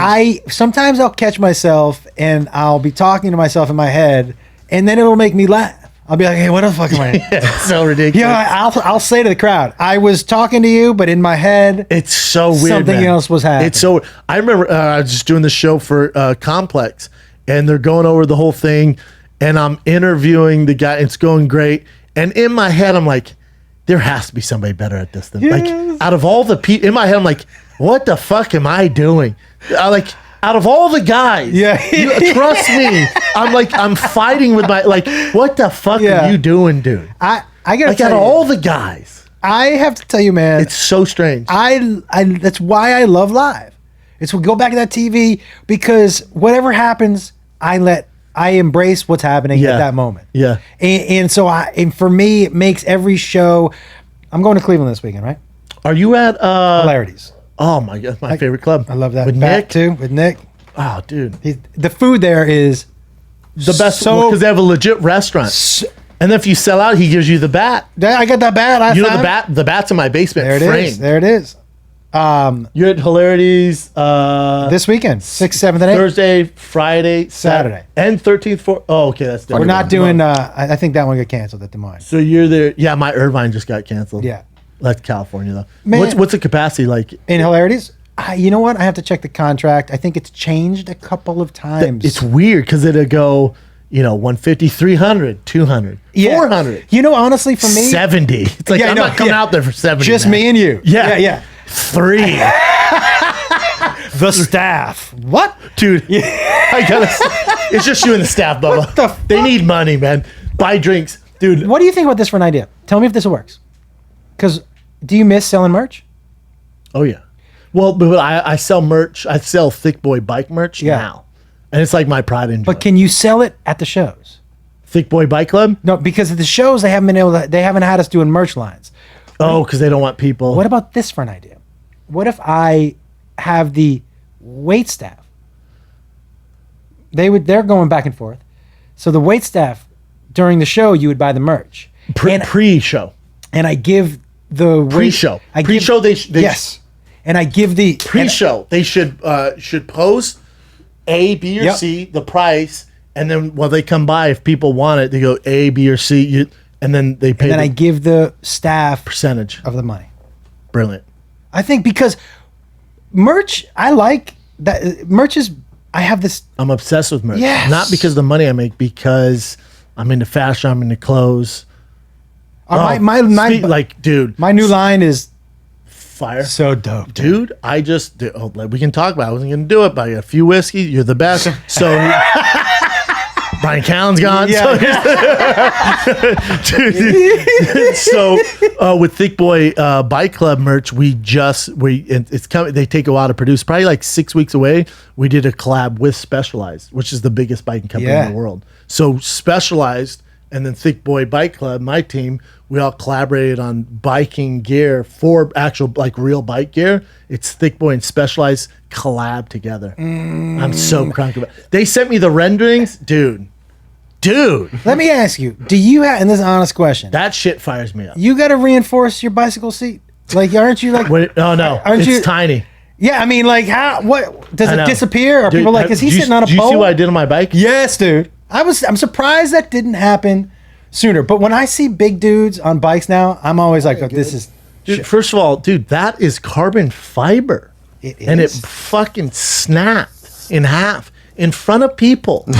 It was, you know what the saddest thing was? So you see those people? Yeah. There's a group of hot girls over here, and I was like, X Games in the house. Yeah. Off the bike, what's up? Scarf is on. Oh. Scarf is on. I'm like, tucked in or tucked out? Out. Okay. I'm in a tank top, the Thick Boy tank top. I'm like, what's up, girls?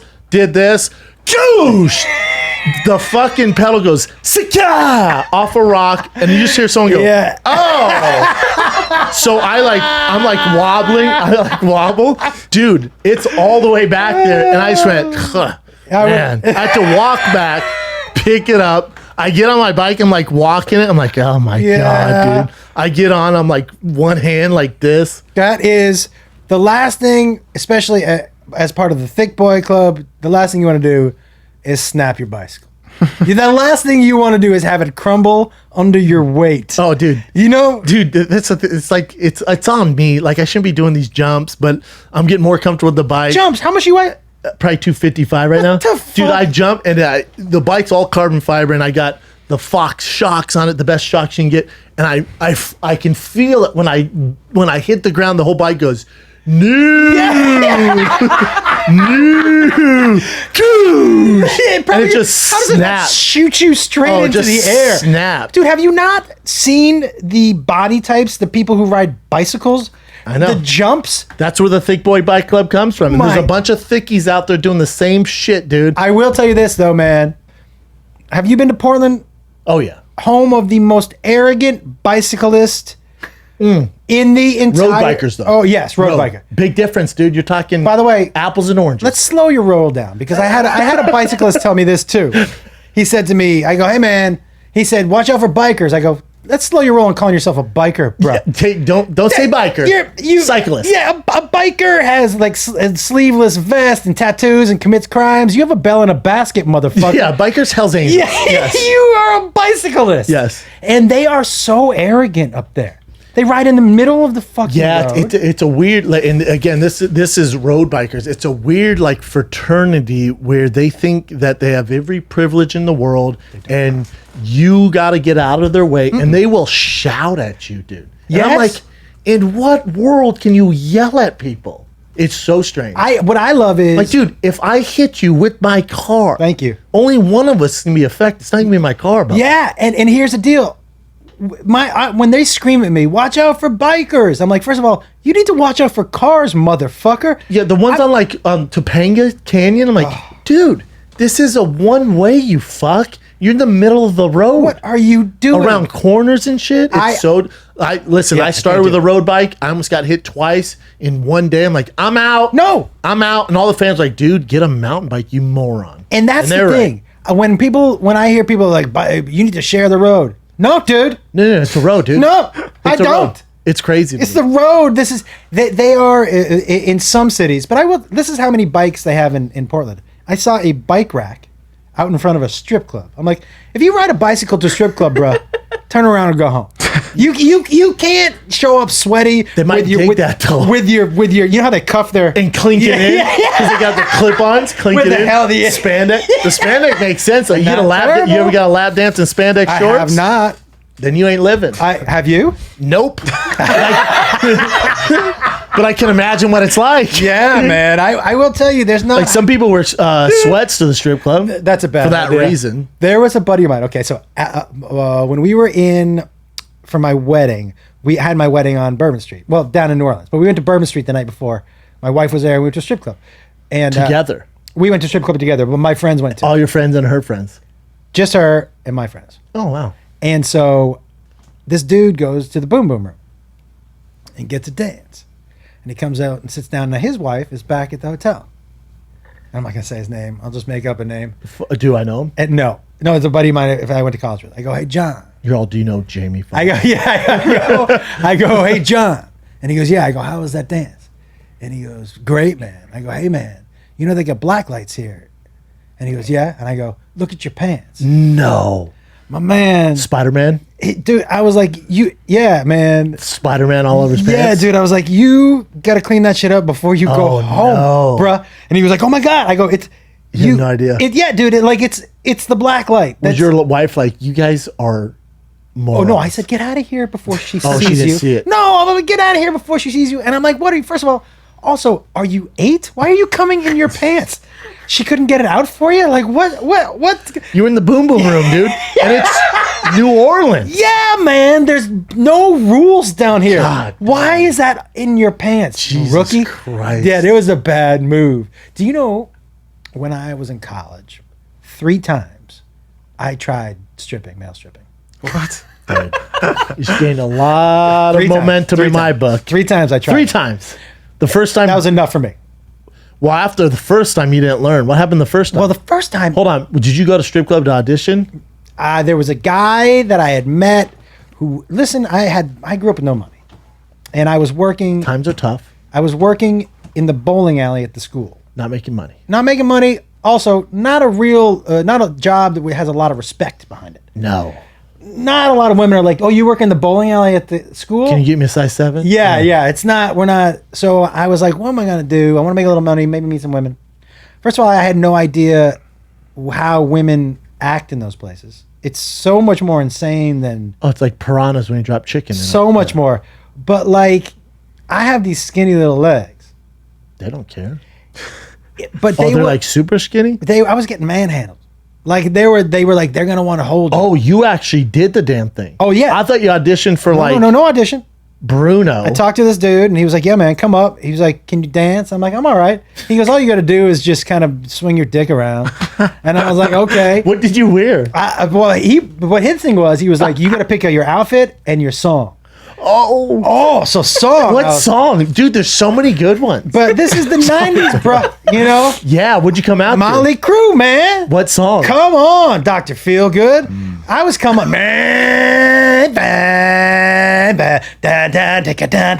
was like, yeah. And you're in a Speedo? I was in pants that tore away. So the first night I did it, dude, I didn't get them all the way down. How could you? Like a keck? Tearaways. Tearaways. Yeah, I had to sit down to the second one. You're like, just give me a second. But is it packed with girls? It was packed. He was like, how do you feel about them holding you? And I was like, what do you mean? And he was like, well, you're going to be smaller than everybody, and some of those women are going to want to hug you or hold you. It's not like 10s are there. You know, it's like... It's women that could hold me. Oh, dude, it's TLC 600-pound life who are super thirsty. Now, yes, and at the time, I'm still in pretty decent shape.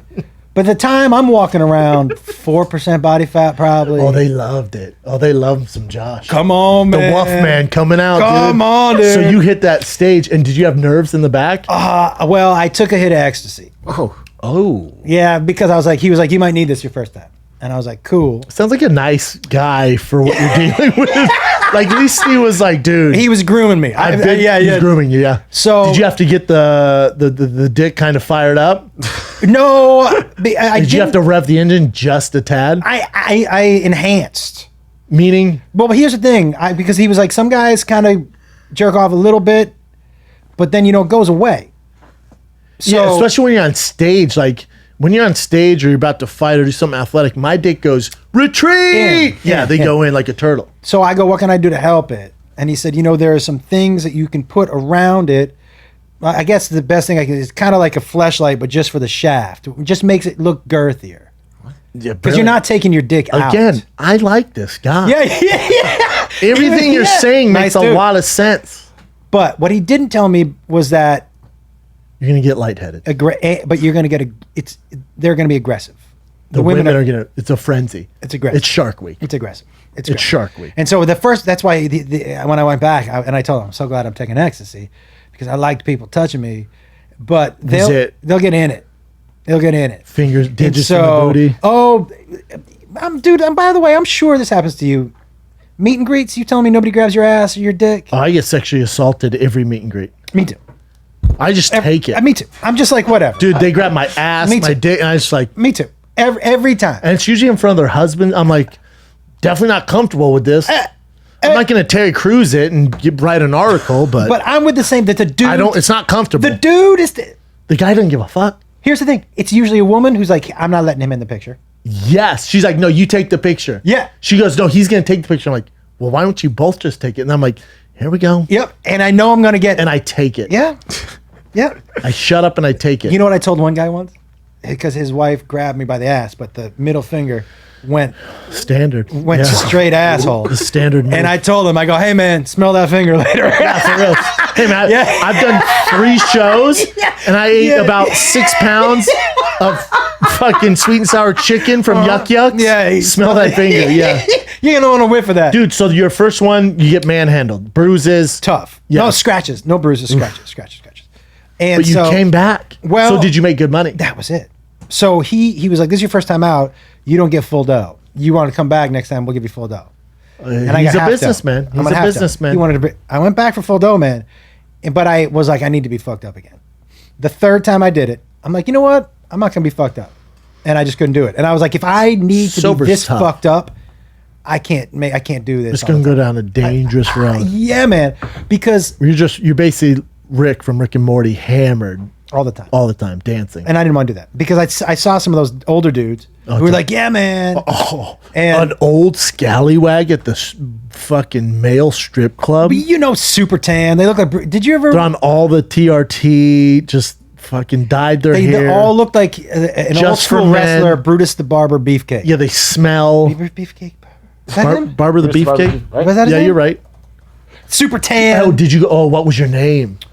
But I went Joss. Joss. They were like, you're small, make your name a little more feminine. Oh, interesting. And I was like, so You're not that small, dude. compared to, Really? Were there some beefcakes? you got to figure they were all Thunder Down Under. Those boys are beef. Have you been there, They're Kat? beefy, dude. I have not. They're beefy.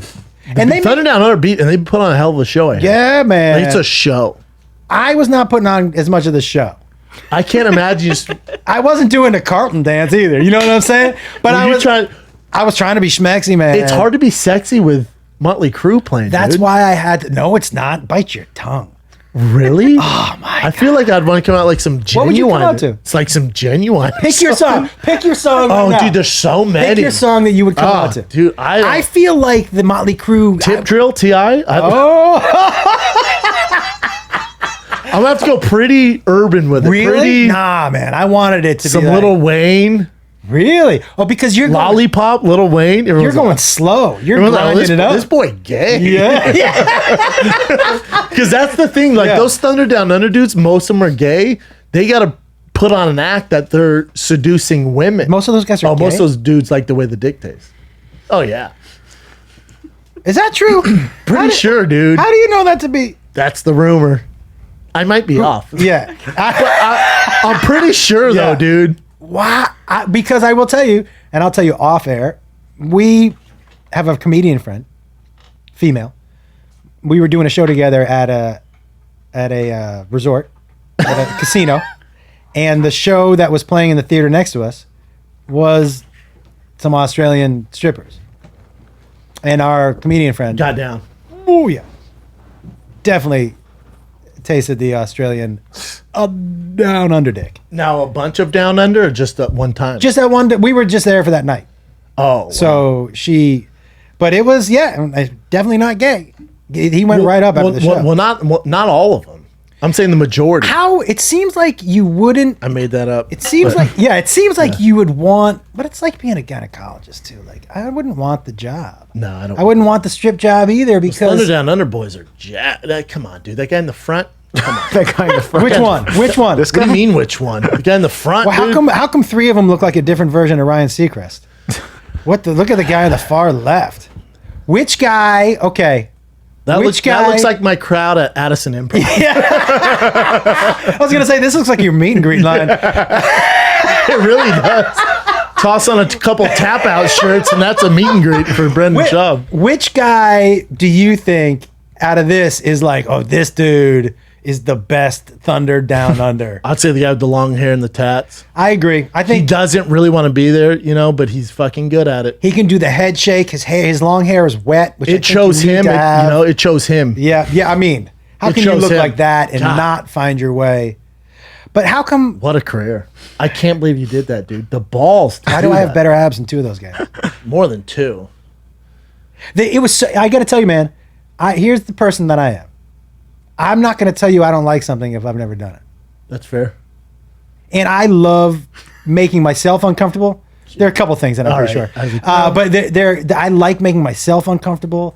I like trying things that are going to make a good story. I like Are you doing this things that freaky scare in your me. marriage? I don't know how much you want to get into that, but are you that freaky with your marriage? Let's just say I've pushed the envelope as far as she wants to go. You know what I mean? Like a long time ago, I found out where her line is, and that's cool. Yeah, she's all, I guess I'll put on this Arnold Schwarzenegger mask. You need me to say I'll be back? I can. Yeah, but I mean, I don't know if I'm that's not good gonna- with accents. Nah, I don't need the accent. No, but I like Just say, come on, do it. just All right, scream, one more. Just say it's not a tumor. just scream, get in the chopper, and I will be fine. I just can't. If you say it's not a tumor, I'm going to bust everywhere. I will tell you the weirdest thing that ever happened to me. There was a woman that I had sex with for a while when I was single, raising the kids. Sure.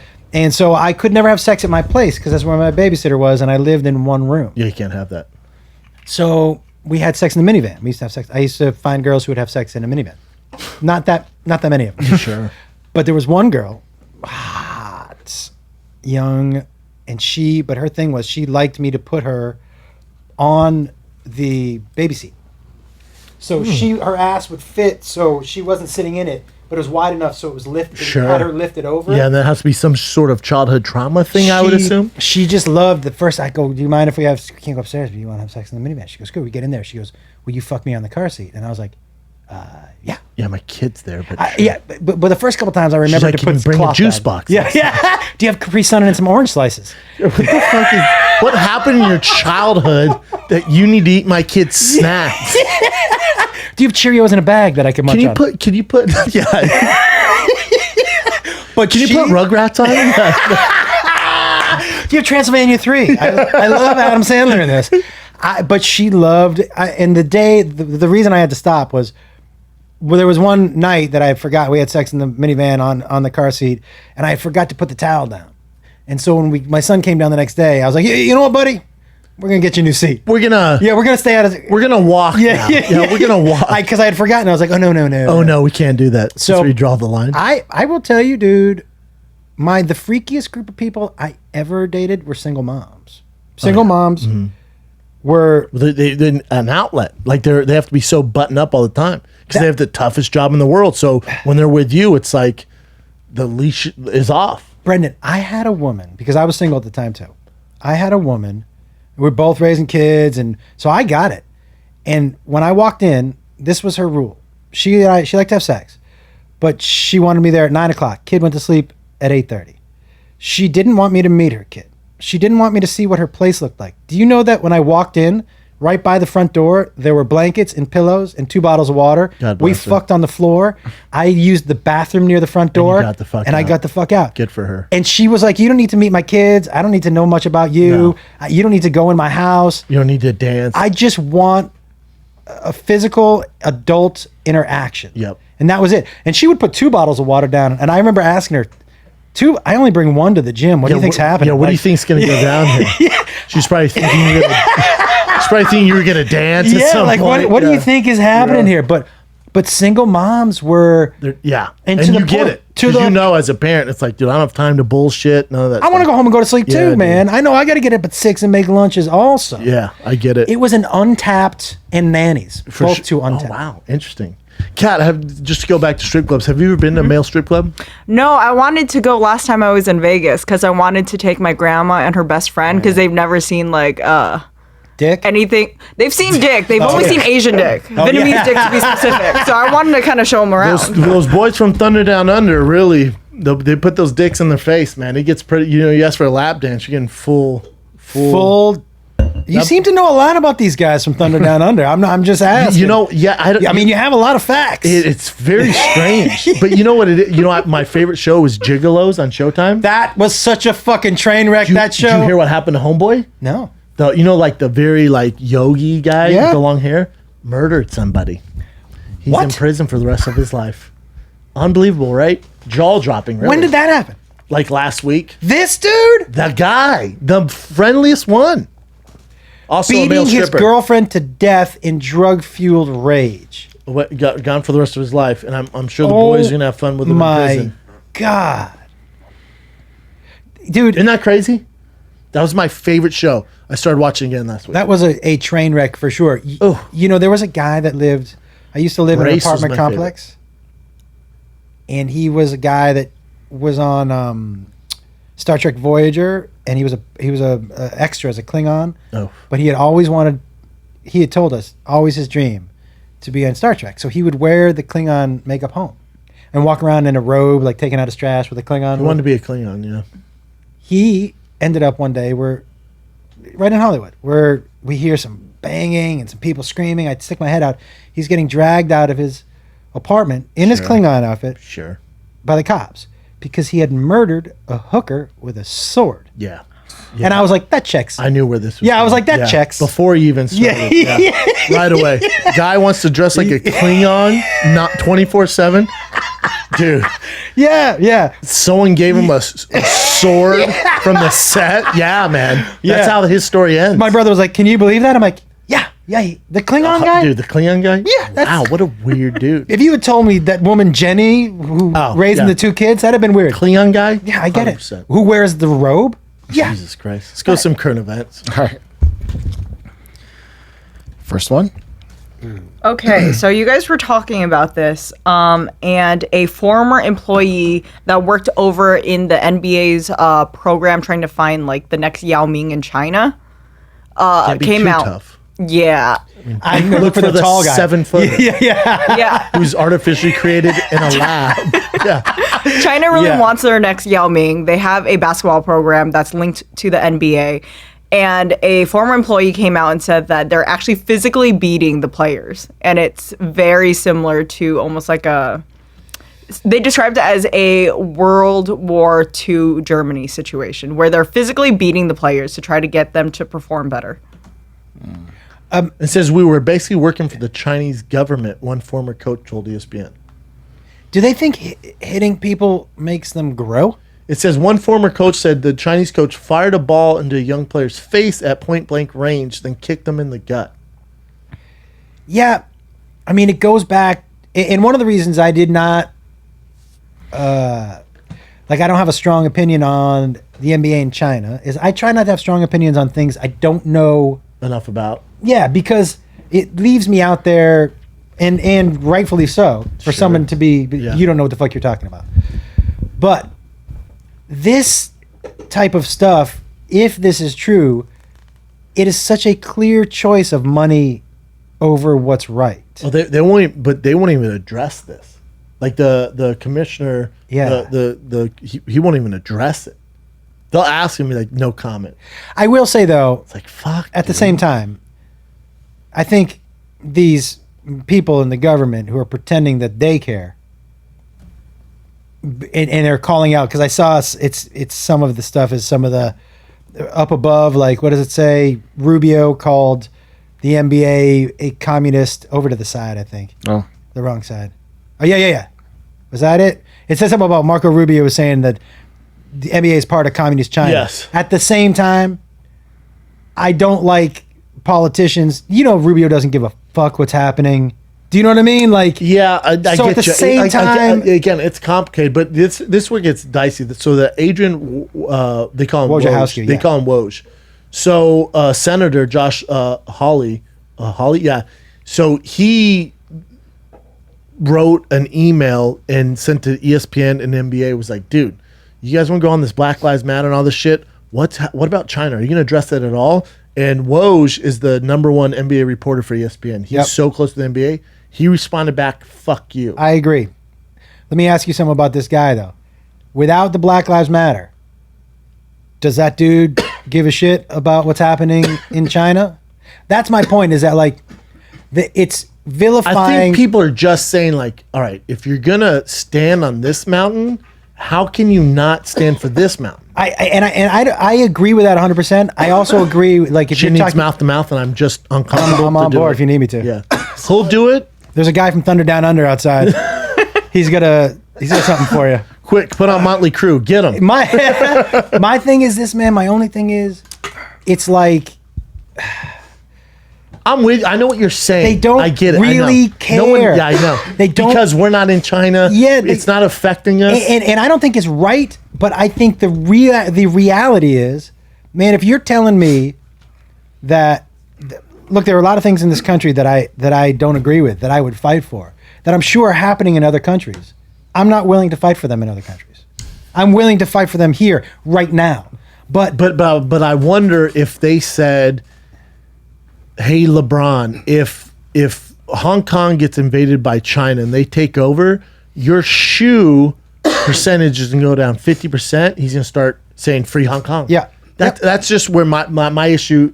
I agree. I agree with you. And that's why when you said it's complicated. Tough. It's so I agree. I hear both sides. I'm sure if you talk to LeBron, he's like, dude, I don't want them to not have civil rights. But also, it's like, what do you want me to do? Yes. Like, I can cry all I want, but I know. I get it. And also, yes, something should be said. Yep. Like, so, like when that's the thing about where we're falling. I guess you know what? It's so if you're the NBA, don't hide it. Yeah. Don't act like this, and then this is going on, and don't bring any attention to it. At least address it like we don't agree with it at all. Yeah. But we're in the business of basketball.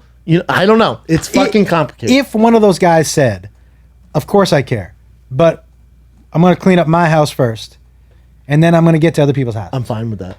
That would make sense, and That would make me happy. and it would be honest to me. Which is, if LeBron said the reason why I put the reason why I put James on the back of my jersey and not this other stuff everybody else is doing is because I realize what's happening in China, and I don't feel comfortable doing that because then I'm just being critical of a situation here and not respecting what's going on over there. Yeah, and plus if he said, those little fellas that make my shoes, I don't want to piss them off too. Correct. Yeah. He's like, I don't want to get an Adidas sign on my He's like, so Yeah. plus Space Jam 2 comes out next year, and that's the only place where I'm gonna sell tickets. Yeah. All right, what do you guys got? What else you got? Okay, so we talked about Twitter having this huge hack the other week, and did you hear the kid who did it? Teenager. It's a teenager who hacked into Twitter, and they arrest him on 30 accounts against the law. It was the one to do Obamas and all those. It was a teenager who started with Minecraft, and it led to other things. But he's the one who hacked Twitter. Here's my thing. So he's young. They arrest him. Can we not? He's young, dude. Can we not use that? Don't put him away for the rest of his life. Use his intelligence for the good of America. Because right now, if we go to war with China, which good probability that happens, he's an asset. 100%. If he's that smart at this age to hack into Twitter that no one can do, and he's so young, you can make him a fucking ally. I see an opportunity. No doubt about that. You know how smart that kid is? This dude... He grew up without, and you look into him, for whatever reason, I looked into him. Grew up with really rough family life, had no friends in school, so he was picked on. So he started, he was in this Bitcoin situation where he was embezzling money, all that stuff. But somehow this smart motherfucker who's not trained in it taught himself to hack into Twitter that nobody can do. I look at that, I go, he's so young, dude, he can be flipped. Let's pay him, put him on the fucking government payroll, and he's an asset, dude. We need him on our team. Yeah. As it is, the people in our country we're getting dumber and dumber. Let's keep the smart ones. Let's have one of the smart... Don't send him to prison for the rest of his life. What you do is he takes a plea deal, say, you're going to work for the American government, and we're not going to put you away because you're so young. If you fuck up again, you're going away. If you help us, and we're going to pay, you're going to get a payment, this is going to be your career. And just to make sure, you jump at that, dude. Just to make sure everyone knows he's serious too. They should just have a guy when he's doing his work. Just have a guy rest his nuts on his shoulder the whole day of work. Just like rent one of those guys from Thunder. Just like he's there for real. Dude, what do you make a year? We got a new job for you. You're gonna make sure this kid knows what's waiting for him in prison. Yeah, just every 30 minutes, put your dick on his shoulder. Yeah. He's gonna know. This is the guy. That's the guy. That's the mastermind. He looks kind of crazy. He does look a little bananas. Look at that. He looks insane. Yeah. Why does he have a crossing guard vest? What was it? Well, I don't know. Was he working at the front of Walmart? Or I'm really perplexed by his hair too. Like that whole hairline he's got. He's scary. Going. I'll get it. He's very scary. Yeah. Are you working at a desk next to that guy? Look at him. Dude, he's 17. You're telling me we can't flip this kid for the good of America? We have to. I think we flip him. You know how smart he is? At 17 to figure this out? I look at it as opportunity. Dude, when I get kicked off, when sometimes I get logged off. Yeah, I freak out. I can't. I don't know my own password. This dude is smart. Yeah, this dude's smart. I think I agree. We have him on our team. And I think also it'll be fun. Have him on our team, but once a month he gets to hack into somebody's Twitter and we get to see what's going on. I think it'll be fun. I think it put it like we spin a wheel. Maybe he hacks the Rock's. Isn't it nuts? Dude, what about the Rock buying the XFL? Oh, did he? Is that a current event? $15 million. That's it? Yes. For the whole league? That's it. Yes. Well, that's his girl who's just as swole. Do they share steroids? Yes. That's his ex. Yeah, that's his ex, who's Jack City. Yes. I follow her on Instagram. Oh, for workout? Yeah, she's motivation? jacked. Jacked, dude. But she's bigger than both of us. No, I don't know if she's bigger than you. I don't know, dude. But those arms are no joke. God, dude. Your face is pretty. Scroll Yes. that. She's so jacked. Scroll. They look like brother and sister. Let's be real. Scroll down. Yeah. He says, with my trailblazing partner Danny Garcia and Redbird Capital. Well, he doesn't own all of it. His face is on it. We have acquired the XFL with gratitude and passion. I built a career on my 2 hands with apply these. Wow. How great is that? Yeah, it's gonna go belly up in 2 years. But yeah, I hear you. Can I tell you what I think? What rule? You ever watch the XFL? Horrible. He Hate Me? Yeah, but He Hate Me was my favorite. Sure. Do you know what I think would really help the XFL? Good players? Yes, and you know what separates it from the NFL? I say, get rid of punting. No more punting. Sure. You have to go 4 downs unless you're on your own 20 and closer. You have to go 4 downs. What's weird about that? Statistically, Jesus Christ. Oh my God, I thought he was having a stroke. Me too, dude. I'm like, his left eye is... There's only so much. And statistically, my brain was like, all right, we'll use it. Yeah, I thought, I was like... Fire it up. Did someone just power him down? No, it was loading. Plug the Terminator back in, man. It was loading. Thanks, Travis Brown. No, but statistically, he was on dial-up for a second there. You should go for it on 4th down every time. The odds are... But it'd be fun, right? Yeah, but also it makes sense even as far as coming up with a game plan. It makes more sense to go for it on 4th down. That's what I say. I say you got to keep kickoffs because we love them. If you need to figure out a way so they're not as dangerous like the XFL did, I didn't mind that. What if you could only run 1 every 4 downs? Because all anybody likes is passing. I love it. Yeah. But get rid of punting. Get rid of it because you know what it does later. Faster play clock. Yes. And you got to. I like no white running backs or cornerbacks. Yeah, Christian McCaffrey. Come on, we're just spitballing ideas. No white wide receiver, but that would kill the Patriots. Yeah, you're right. If you're 5'8" and white, I'd go slot machine. You're a slot machine. I mean, Callen is the perfect size to be a slot receiver for the Patriots. Correct. He's not. That's far off on age. Yeah. What is he? 60? 67. Yeah, somewhere around there. The stress. He's under 85. Not with those lids. Those lids are fresh. Too soon? I know. Those lids are fresh, dude. He looks like a baby. I hope it does well. The more competition, the better. But also, again, I only really have the bandwidth for 1 league. I agree with you. I have college, I have NFL. And also, if I'm just watching second-rate players who couldn't make the NFL, I'm not into it, dude. You know what I don't like seeing? I don't like seeing people winded. Man, get in shape, motherfucker. Yeah, he was like, I was working at Home Depot last week. I'm not trying to hear that, dude. I want to pretend this is your passion. Yeah. Why you? Oh, dude, you want to see a crock of shit? The new Netflix Last Chance U. You can tell they're like, we're all out of content. And someone's like, well, what do you got? You go, remember that Last Chance U season we never aired because it was awful and not well put together? And we fucking hit it for a reason? Let's fire that up, dude. It is so poorly done. Because have you ever seen Last Chance? Oh, yeah. It's the best. This is the worst. I haven't seen this one. Oh, it just came out last night. My girl, because me and my girl love it. She goes, guess what's out? Last Chance U. I was like, oh my God. I literally did a prayer for Netflix. I turn it on. I'm like, what is this shit? There's no build of character. You don't know any of the players. The audio's bad. What are they going to do? You know what? It's Last Chance U mixed with Blair Witch Project. It's like home video. It's so bad. But you can tell they're just out of content. And they're like, who's on it? It's a school in Northern Colorado or Northern California. What are they going to do for new shit in general? Well, they're firing things back up now. Like my boy Frank Grillo, I know he has this big production company they shoot for Netflix, and I think they're firing up next week or this week. Where they're really? like Atlanta's back filming where they shoot most of their shit. I think he's shooting Costa Rica. The problem is the insurance on COVID. That's why a lot like the insurance on COVID. You got to have money to shoot. My son just got a job. Oh, but they're quarantining him for 2 weeks in Boise. All of them are doing that. Yeah, you have to quarantine for 2 weeks. Yeah, that is bananas. He was because your son was on Spade's show, which got canceled, which I thought was the best show on Comedy Central. Without a doubt. You know what's weird when you do those shows? I know Spade a little bit. I knew the staff. Sarah, Tatiana was a writer on there. Yeah, Tiana was a writer on there. There's some other guys who had friends on there. And when you're doing a show and you get there, it's cold. The lights are, you're just like, God, this set is cold. But seeing somebody you're like, oh, you feel so much better. So when I'd see your son, I would, we know each other. So I'd be like, oh, thank God. It's just good to see a familiar face. Absolutely. Dude, the key to those shows and the panel shows in general is just make sure at least 2 of the people on the panel know each other.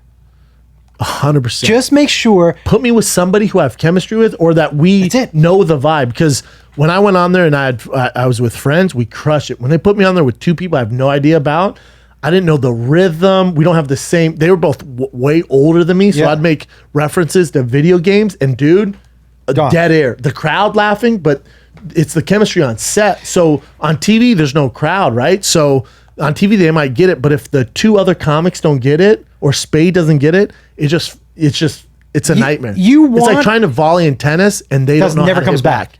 You're like, fuck. You're playing with the machine. Yeah, you're like, fuck. You know what it ends up being when there's three people who don't know each other? It ends up being three people telling separate jokes. Yeah, there's no chemistry. You're not riffing. Look, when you go on, say you go on with Theo, right? You're gonna make fun of each other. Yeah, you're gonna be comfortable, and it's a language you both speak, and I can feed off it because he'll say a story, and I'm like, oh, I know where this is going, so I'll throw my bit in there. He'll bounce off my bit. I love also, you know what I love is I love being on a panel with someone and somebody telling a joke, and you knowing that's not how they really think, and being like, that's not right. Yeah, let me tell you a real story about this. Yeah. And they're like, no. Like that kind of stuff is what makes those shows. That's why the show, like with when Spade was super comfortable, like when Sandler was on. Oh, dude. I could watch those two talk. Nothing better. Fucking ever. The best. That's the best. Yeah, I agree with you, man. That's what. When I was on with those older comics, it just turned to me going, "Okay, boomer." Yeah, That was my go-to. Okay, boomer, and they're like, "What the fuck, dude?"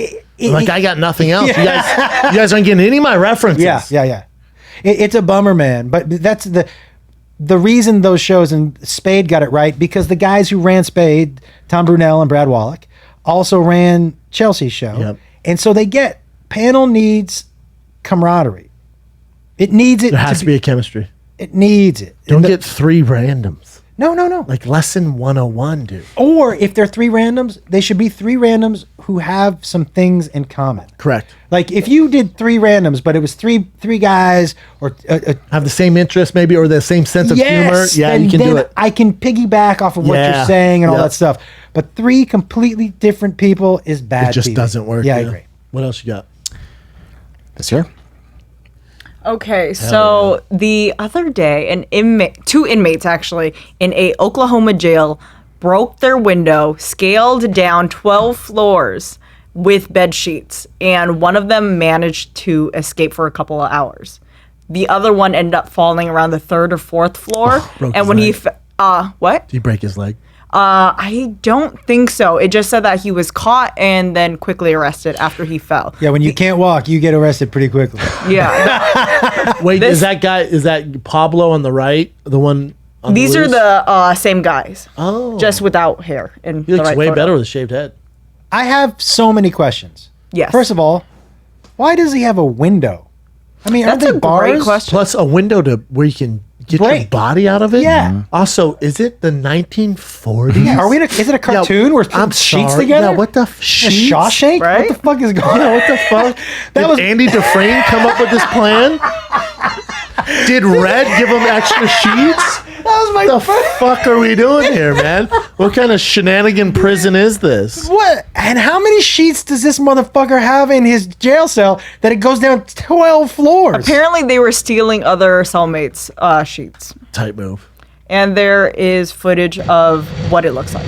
This is the workers trying to figure it out. This is how Holy it shit! That's what I'm saying. Wait a second. How did they get out of it? They said through a window in the report. That's not a window. That is dope. That's a wall. They broke through a wall. That is really dope. Okay, here's so my the one question. guy. Well, that's so far, and then they have to jump from there, dude. That is farther than 12 floors, dude. No. Holy fuck. Where the sheet ended, that my looks God. like at least 15 feet, doesn't it? I mean, let me ask you. so the one guy's right still there. on the run. No, he was captured a couple hours later, but he did manage to get away. So he was That's like 20 out and about feet. for a couple hours. That's high, dude. That's 2 stories up. That's 20 feet. That's You're 2 stories up. No, I'm not making that jump. I mean, I am once I get down Hey, there. but why not make the rope a little longer? Just a little. You went you went through all the just one more. Ow. One more sheet, Dude. But here's another question. The guy who What are you tying it onto? And who goes first? You're like, hey. Probably the one who got fucked up went first. And probably the one that went first was probably a little out of shape and was like, dude, I think we need one more. And the guy in shape was like, nah, I bet you'll be okay. Go first. And he fell. He's like, ah, fuck. Dude, you had to guess. You know he was like, no, it's long enough. No, it's not. Let's make the window. It's long enough. And they threw it down and he was like, fuck. He's like, we'll still be all right. Yeah. How bad do you want your freedom? I'm going to go, dude. Yeah, you go first. That's a far jump, dude. Like I was watching. Because look at, those are people at the bottom. Oh, dude, you're really fucking with things. Oh, there. no. Like your ankles, especially in the prison shoes. Those prison Uggs with no comfort. No. The flat bottom prison Uggs. That make Chuck Taylor's look soft. Oh my Those God. are not good. You're talking about the piece of wood with Prison Uggs? Prison Uggs? Prison? You want to go prison Uggs? No, you can't be jumping 2 floors in prison Uggs. That right there, I am. Dude, you want some shit? I was watching on Shark Week. I think it debuts this week, but they had old shit. Guys escaping from Alcatraz. That was some shit. Totally. She was like, how bad do you want your freedom? I guess, man. And what the warden would tell him goes, this place is surrounded by great whites. And we've seen it. If you leave, you're going to get eaten. And these guys are still like, fuck it. Yeah. And did it. And they all died. Yeah. I think there was a group where they don't know what happened to them. One that escaped, right? Someone got away. They got the ice cold water. Currents like crazy if you go out by that bay. And the warden's giving you fear porn every day. Like, Johnny tried to escape and we watch a great white eat him. And you're like, holy fuck, they're lying. Without sharks, you're not, to swim that is near impossible. They have a competition now where people actually swim there and back, even with great whites in the water. They don't give a fuck. Man, my Uncle Pax used to do it every year. He'd swim around it and back. Why? I know, crazy. Do you know when I was doing that Shark Week show, one of the guys asked me, he said, are you scared of sharks? I go, yeah. I go, and this was back before I knew. Is anybody not scared of them? These guys are not scared of sharks. Well, they like them. This guy told me, if a shark swims at you, swim right at it. That's like the Bear Scout leader, where they're like, hey, if you see a bear, make a loud noise and scare him away. You know what happened to that guy? Yeah. Well, all the scouts watched their leader get eaten ass first. No. Yeah, the bear went, what are you doing, dude? Turn around. Yeah. Ass first. No. Yeah, he got eaten alive in front of all the Boy Scouts. The Boy Scouts escaped. You know, the bear was like, I'm going to make a point here. So I'm going to eat him ass first. Yeah, he's like, listen, whoever told you to do this. Cautionary tale. This isn't. Kids, run away. I don't know what safety plan, whoever told you this. Probably bring bear spray. Let me show you what happens when you yell at me. I know kids think eating ass is cool now. Let me go ahead and show you. Let me show you how a bear does it. Yeah, no, this is not. By the way. Yeah, I love that punch a bear in the or punch a shark in the nose. I swam with sharks, and the guy told me, dude, and I don't have enough time to tell you the story, but we went out to swim with sharks, and they put me in a wetsuit with a snorkel. And the guy said, black tips. I was out, Mako's. Okay, a little dangerous. Yeah, and they're fast. They're like the meth heads of sharks. Yeah, they're. But also nurse sharks. So. Yeah, all right. But the guy says to me, he goes, can you, we're on camera. This is for Discovery.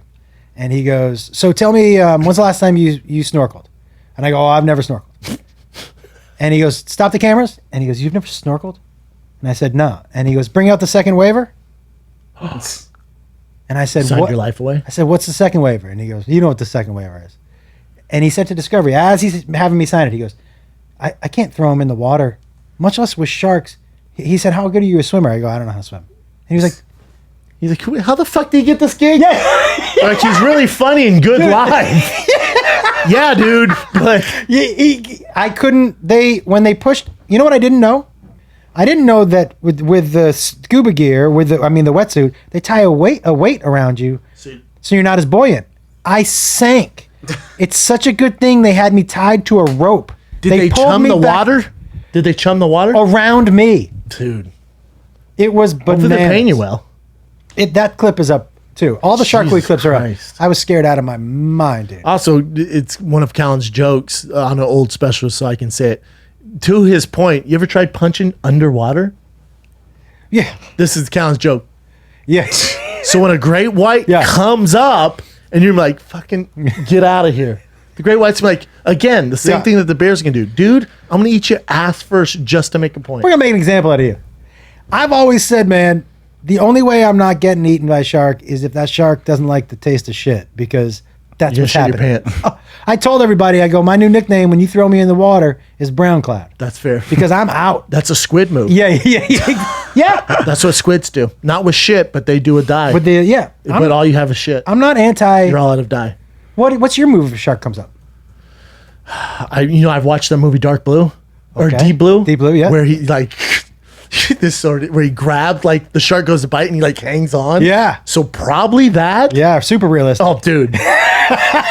Oh, dude, have you ever tried like moving out of the, again in water? It's like you're pushing. Do you know? When I was in Hawaii, there was a sea turtle. I'm like, oh, I'm gonna grab onto him like Nemo. Wait, I'm gonna grab onto a sea turtle, a live one, and cruise on him, dude.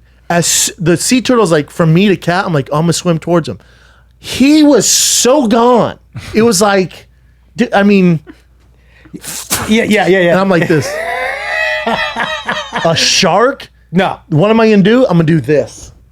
Do you know there are people, and you can see the video online, who have you seen them put sharks to sleep? Yeah, crazy. And they stand them up? Yeah. Well, David Blaine ate a banana underwater with great whites around him. A banana? Why a banana? Just to make it more difficult? I don't know. He ate a banana in the ocean. I think he's in the ocean with great whites. I wonder why a banana. Just to show how gangster he is. I mean that. Look at. He looks identical to my brother Jay. Yep. And that's whatever. Yeah. But whoa. What's happening there? Yeah. Yeah, but he went underwater with great whites and ate a banana. I have no desire. Even Shark Week was like, I think we're gonna pass on that. Yeah, we're not gonna. So it was like a special for him. There are some people who get way closer to the sharks than I would. Paul DeGelder being one of them.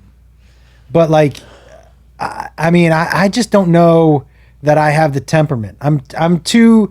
I know people say, no, you don't have to be scared. I'm too scared of doing it. I also don't like the people, they're playing underwater, eating a banana and smoking a cigarette. Doesn't make sense. Barely sense. But the other thing is people are like, oh, with sharks, they don't like the taste of humans. They confuse with a seal. Oh, really? What shark told you that? That's bullshit, dude. No, they're just like, oh, I'm going to fucking, there's something moving. I'm hungry. I'm going to eat that fucking thing. And by the way, like, don't worry. They don't like the taste of us. Oh, yeah? How'd you figure that out? And by the way, I know if it doesn't matter if he likes taste or not. If he's still biting me, I'm still getting fucking bit by a shark. So I'm not buying it, dude. Yeah, whether he has buyer's remorse or not doesn't matter to me. I prefer not to get. But watching talking to Gelder, man, you talked to him about getting bit by that shark. Paul, the guy who was the Australian. Yeah, you had him in here, arm and leg gone, right? Yeah. When you talked to him about that. I saw him at the mall and I was with my family and I panicked. My son was like, what's wrong with his leg? I'm like, let's get the fuck out of here. Because I don't want to be Tara Reid. Dude, so let's get the fuck out of here. You know, one of his favorite jokes to do with that hand is he can literally crush your hand. It's like robotic hand, right? Mm-hmm. He's like RoboCop. He can crush your hand. And I found that out because when I first met him, I was like, hey man, because I'm a comic. You can't come to me with a fake arm and leg and not get and be bald and good looking. And I'm like, were you a Bond villain? Yeah. Like, do you have one that shoots fire? Yeah. And he goes, the next Suicide Squad? Yeah, he goes, watch this one. And he goes, put your hand in there. And he started to squeeze it. Hard. And he was like, you still think that's funny? I'm like, nope. Nope. Because you can feel your bones. Yeah, I'm embarrassed. I saw him. I think we were at the Grove or the Century City Mall. My kid was like, what's wrong with his leg? And I panicked and we ran off. You were like, we're going to run because we know. I was like, dude, he's a super good dude. The stud. I felt bad. Hey, he's been on the show, I think, hasn't he? Yeah, a while ago, right for Shark Week. Yeah. He's great. Is he in L.A.? He's in L.A., man. Yeah, we should have him back on for Shark Week. You and I should have him on. I would love to. He's one of my favorite people. Dude. Let's have him on next week or the following week. I absolutely Let me look at my schedule. Wide open. yeah, I got a lot of that too. Let me check with Callen. Yep, he says you're good. What else you got? Yeah, deal. Yeah, I would definitely. That'd be fun. He's me back and him in town. That'd be great. All right. I'll apologize to him for running off at the mall. It's not the first time it's happened. Yeah, I got scared. So you guys know what Cameo is, right? Yes. Yes. Okay, so this woman is Alexa Bliss from WWE. She is on Cameo, and a man paid $431 asking her out on a date, and this was her response. Shoot your shot, son. Hi, Antonio. First, I just wanted to say thank you so much for your message. That was so sweet. Thanks for the money is what she means. I'm extremely flattered with your request, but unfortunately, I am seeing someone. But I know that there's someone out there for you. I know it's a little hard right now with everything going on with COVID and having to stay inside, so I hope you are staying inside, staying healthy and happy. But I know once everything clears up, you got to get out there. You know, just get out there, meet someone, and someone will show you what it means to be loved. Oh, wow. Show you that you deserve all the happiness in the world and be treated the best way possible. Jesus. And I know that someone's out there for you. What a great way to get turned down. Just like Dory says, just keep swimming. That's a Bye, cartoon. Antonio. Wow. Nice. What a nice lady. Yeah. But also, you paid $400 for it. He's all, fuck. Did she just say Dory? Yeah. I paid her $400? Yeah, to jerk off to Dory? I'm jerking off to this, and you shouted out Dory, which is Ellen? I'm fucked, lady. Man. Like, we all like it. He's probably like, fuck, man. I do appreciate him shooting his shot. For $400, yeah. But, like, how did he come up with 431? Is that? I think that was the amount through her Cameo. I don't know why it's that exact, but on the report I read, it was like $430 and 90 cents. Isn't Caitlyn Jenner's like 10 grand to ask her a question? Something like that. And no one's it's asked her a ridiculous. question? Yeah. Can I tell you what I Why don't? get on there? I know. What I don't want from somebody that I'm going to masturbate to is a sincere response. No, dude, he wants to jack off to her going, fuck you. Yeah. And he's like, yeah, hell Just yeah. give me Call me a something. dirty scumbag. But don't be like, you'll find love. I'm not Like, looking. I'm not, why? I'm paying you you know where I'm at in life? Yeah. I'm paying $400 to ask you Yeah. out. I'm not looking for a nice response. No. And that was the best response ever. Show me half a nipple. Show me a Oh, quarter. she's $2,500. Show She's me the a- most expensive shout out. weird. I thought quarter they of an wouldn't. areola. That's what he gets? She gets? She gets. But I don't think anybody. How The many have most done it? expensive shout out. If you were going to do one, A Cameo? no. Say you were going to go, okay, there's one person that I want to get a cameo from, a shout out. Oh, good question. Who would yours be? Am I single? You're single. What world are we living in? You're living in your world right now, but you are single. Halsey. That was quick. I know, that's so didn't even fast. finish. By the way, I didn't even finish the rest of it. I know. I had some other things, but I didn't. That's too quick. Yeah, I don't need to say You anything were else. gonna Yeah. set the It table. doesn't matter. You're setting the table, and I ate the appetizer. By the way, I just barely put the I know, placemat and down. I was ready to fire. I was ready to Yeah, eat. Halsey, really? Halsey, yeah. Right off the bat. She's single. I'm single. You know. Yeah, what is it about her? I don't know. She's so talented.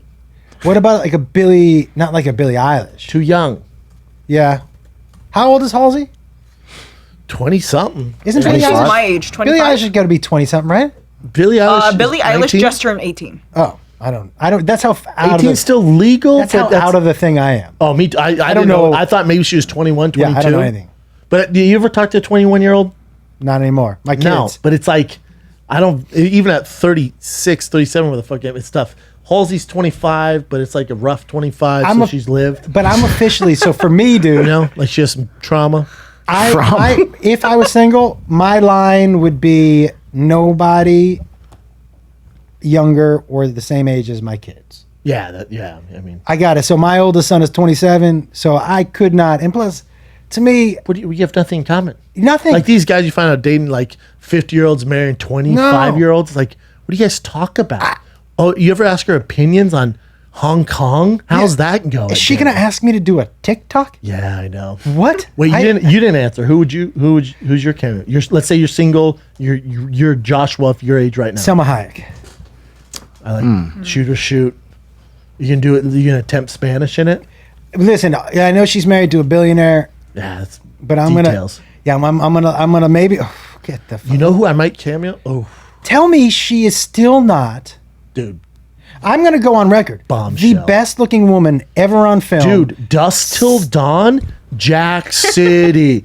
I wish City. I was that python Dude. all day and night. Bet you. I don't care who else you put on there. Dusk Till Dawn, Selma Hayek, winner. I'd even throw Desperado, Selma Hayek in there. Yes. But- dude, look at her. But her, that to me is it doesn't on film. Do you type in dust till dawn? I'm so glad you said that because there's Come no. on, It's a Papa. no. Dude.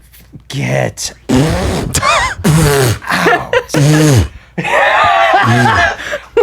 Look at the snake. This is before Britney Spears did all that shit. Oh, and Dude, I wouldn't mind a cameo with Britney Spears' crazy ass right now. dude, but That could get she's interesting. thick, but Oh, perfect. Oh, dude, that's a great call out. yeah, to me, it's Yours it's is way better, A man. no, it's a no. No. Look, I'm an It's old different. person. Yeah, I know. It makes sense though. I'm an old person, and so Dude, I wouldn't mind doing a camp. Dude, she's ridiculous. who Dude, it makes you forget how ugly Quentin Tarantino is. That's Yeah, how it hot really- she is. You forget he's even in the movie. he might be. You forget that George Clooney has a neck tattoo. She's so hot. That's one of my favorite movies. He does. One of my favorite movies. I grew up on it. He has he- a neck tattoo and he's a bad There he boy. is. That's him being a badass down Yeah. there. But the guy, that dude who had the guns come out of his, one of my favorite. The best. Yeah. But Tarantino in that movie is exceptionally so- ugly. Oh, dude, he's so. You're like, oh, he's really ugly. It's distractingly ugly. Yeah, he's exceptionally. He's great in Pulp Fiction. Pulp Fiction? What was he in Pulp Fiction? Well, he directed it, but then he's also. They come to him after they blow out Marvin's brains, and they give him the Santa Cruz Slugs Oh, T-shirt. that's right. That's you, right. You look like dorks. That's right. Then That's right. him and That's the right. wolf start laughing at him. He goes, yeah, that's what you look like. That's Bunch right. of dorks. Yeah. Dude, Yeah, there he is. he a bunch was of dorks. so creepy in Dusk Till Dawn. He was so, When he kills the maid. to me, like, There was a spoiler. you don't get, that's when I was like, oh, this is as real to Tarantino. Like, you don't play that he's creepy. my favorite director. Yeah. He's my favorite director. Dusk Till Dawn, all the movies he's done, Pulp Fiction, right? Kill Bills. Dude, Once Upon a Time in Hollywood's my all-time number one favorite movie. Can I tell you, I had to watch it twice to like it. 3 times for me. Because, and I love it now. I'm going to tell you something that just dawned on me from watching the movie the 4th time. And when I was like, oh, this movie's genius. Because from the reason I didn't like it the first time is because I Did you go with preconceived notions that was going to be about Charles Manson? went in preconceived notions by what the trailer was. Yeah. I'm like, oh, this is going to be a fast-paced, and it was a slice of life movie. And you know the thing about Margot Robbie that people hated the most, that she didn't talk? Do you know what I loved about that? She didn't talk You know what he did in my mind? This is what he did in my mind. with her playing Sharon Tate. With him, and with her not talking. He basically, in my mind, he was like, I want you to watch. I want you to watch this person living their life and think you could be living your life. Yes.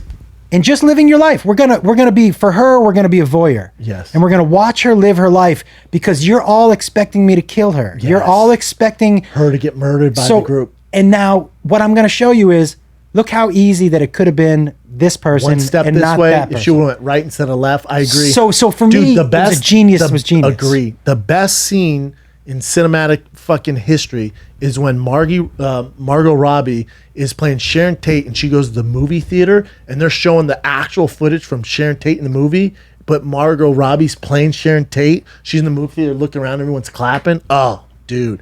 Because if you know about Sharon Tate and the Manson murders, which I'm balls deep in it. Did I go to the murder house? Yeah, I did. The thing is, it's so fucking good, dude. Yeah. When she has her feet up, she took her sandals off. She's like this, looking around. They're showing the actual footage of Sharon Tate.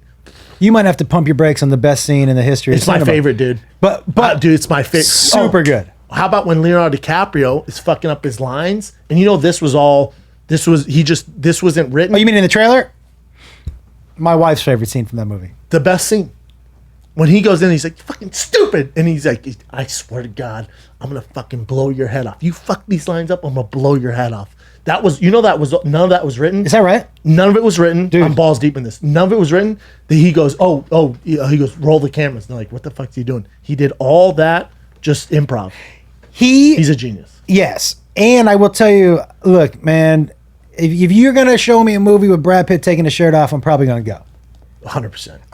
Dude, how about, I wanted to be him. Yeah. How about when he's in that old school car, he's in the cool shirt and the leather thick, and he's driving to the fucking saddle ranch. Oh my God. Do you want to hear? He picks up the girl. Dude, isn't that, what's her name, Roberts? Is that Julia Roberts' niece, I think, right? Emma Roberts? Emma Roberts. I wouldn't kick her out of my car. It was every scene was amazing. My problem when I first saw it was I didn't feel like a That's who I want to be.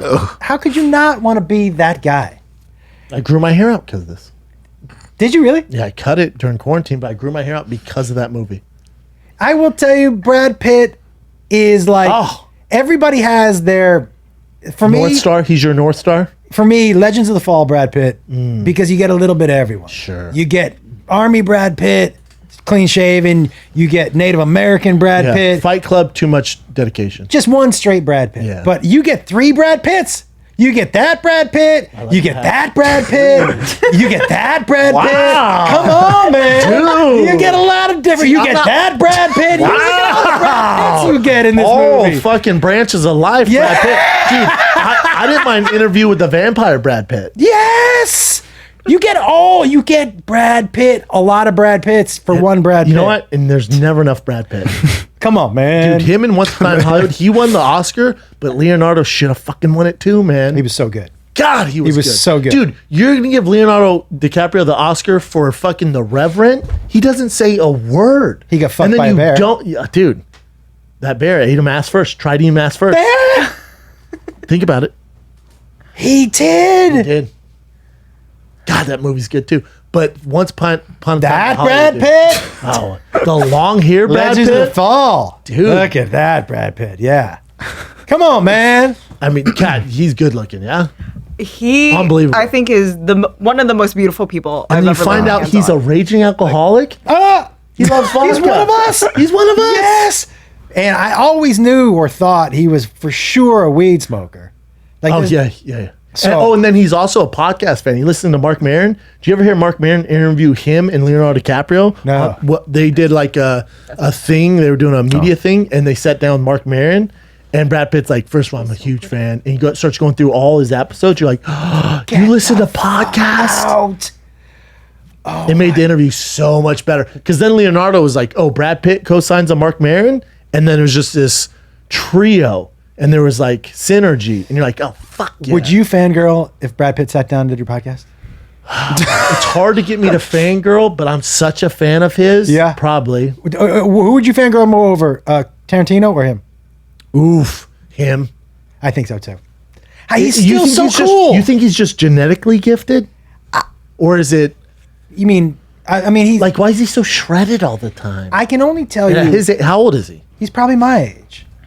I can only tell you that I feel like we're probably around the same size. But you guys have similar genetics because you're bodied up. Similar. And Well, it's he's not- older than and me. it's not- But like, he's 56, dude. You're how old? I'm 50.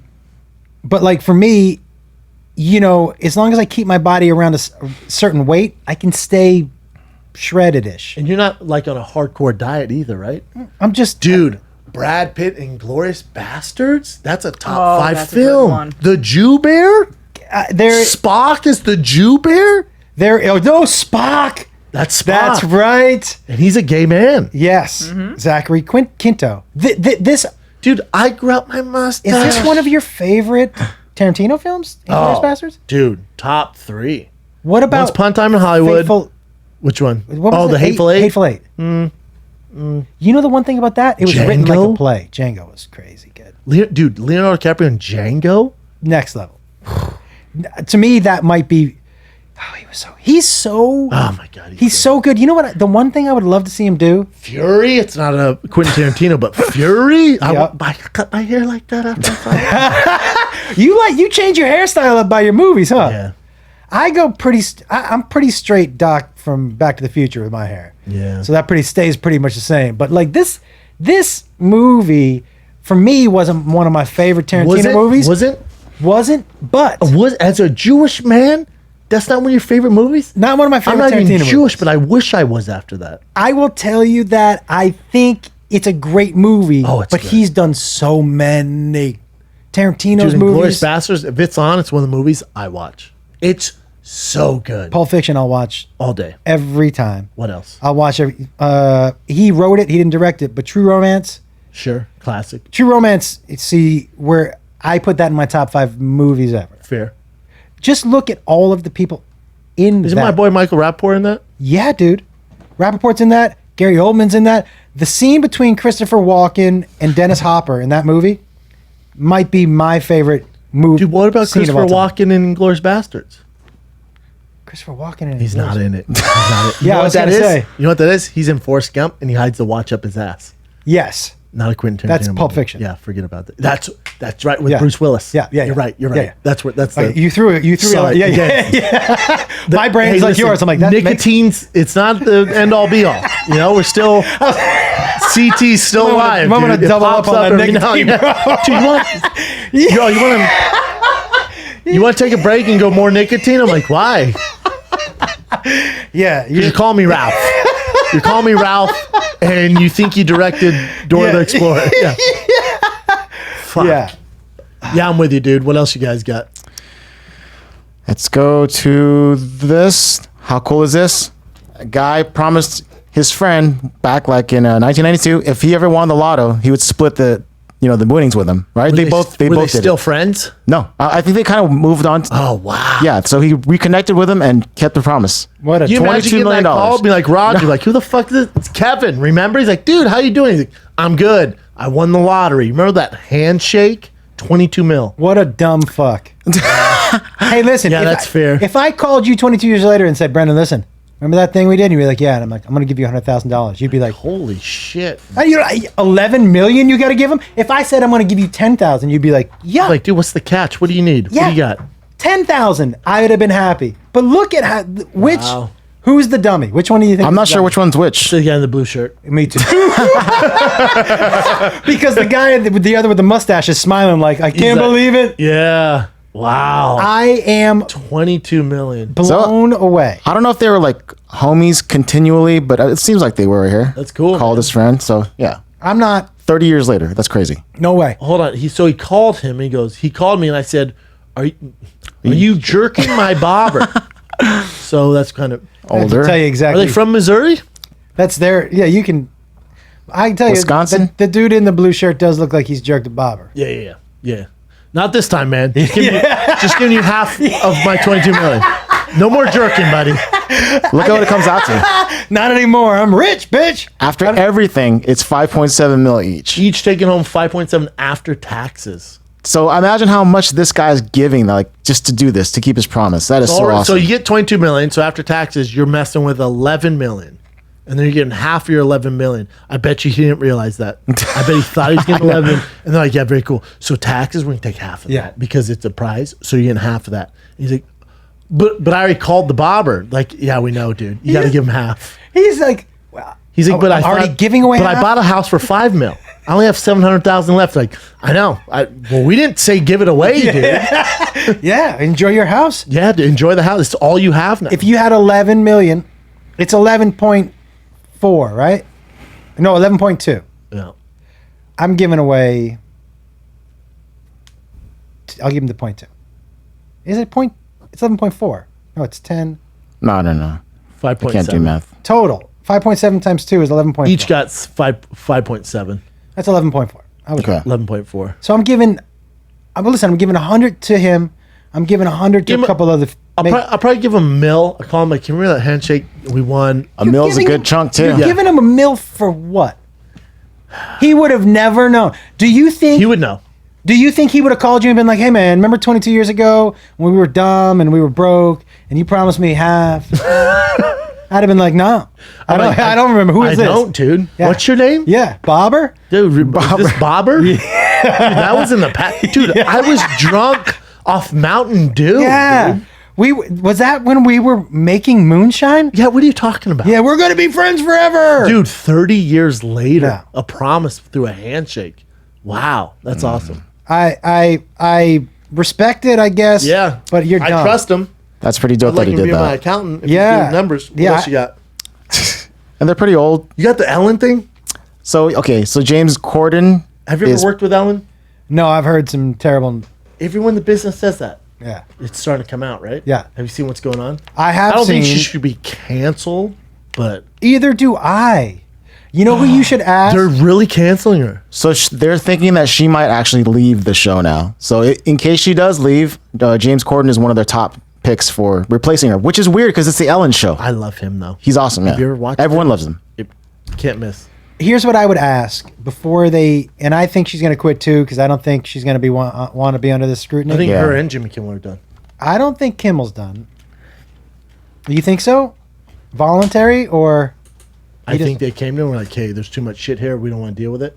You can take a break and walk away. Otherwise, you're going to force our hand. Well, he was on a show called The Man Show in the 90s. I know. What do you think was but they, NBC or ABC, whoever the fuck he's with, didn't expect this cancel culture to come out.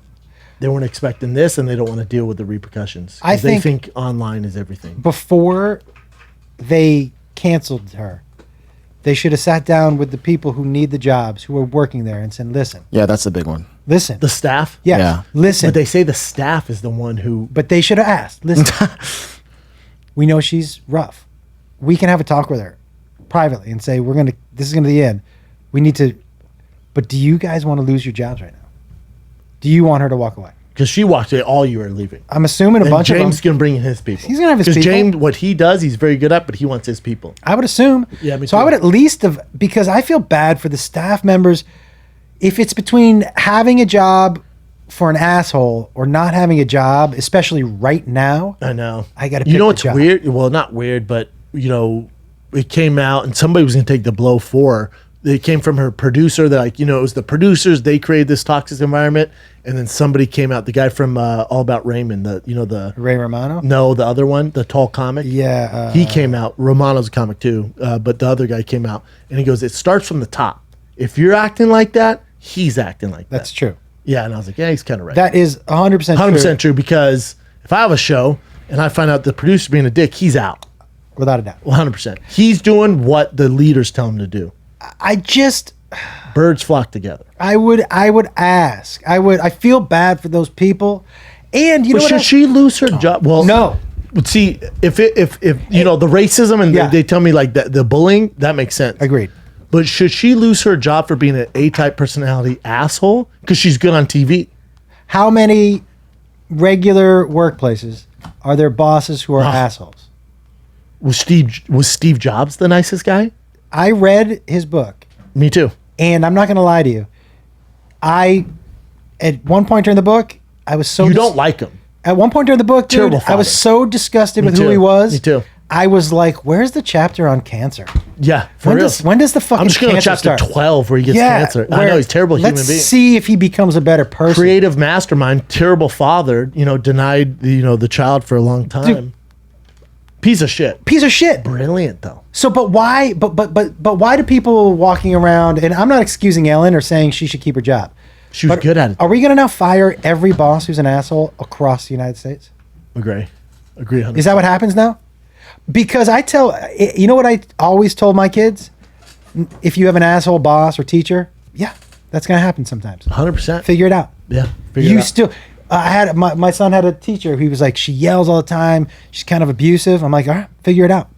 If she hits you or something, come to me. Yeah. But if she's making you uncomfortable or this is not going to be, it's happening in a controlled environment. They said she was such an asshole and like the producers followed suit. Like it's just a toxic environment. I don't know enough about it. Me neither. Yeah. I've never dealt with her personally, but every person I know in the business, it's just, and I don't form an opinion until I deal with it one-on-one myself. I don't know. I've never experienced her, but everyone goes, dude, she's the worst. I'm like, no, she's the nice girl, does all those games, and nope. But does James Corden need another job? I mean, come on, man. Everyone's hurting. Him, though. This dude needs another job. I like him Carpool karaoke, so talented. But I was on I did a show for TBS recently, the Tournament of Laughs. And there was like where we all recorded funny bits, and they put us up like a NCAA tournament against each other. And who'd you go against? First week I went against somebody I don't know. And the second week I went against Gilbert Gottfried and lost. But That's tough.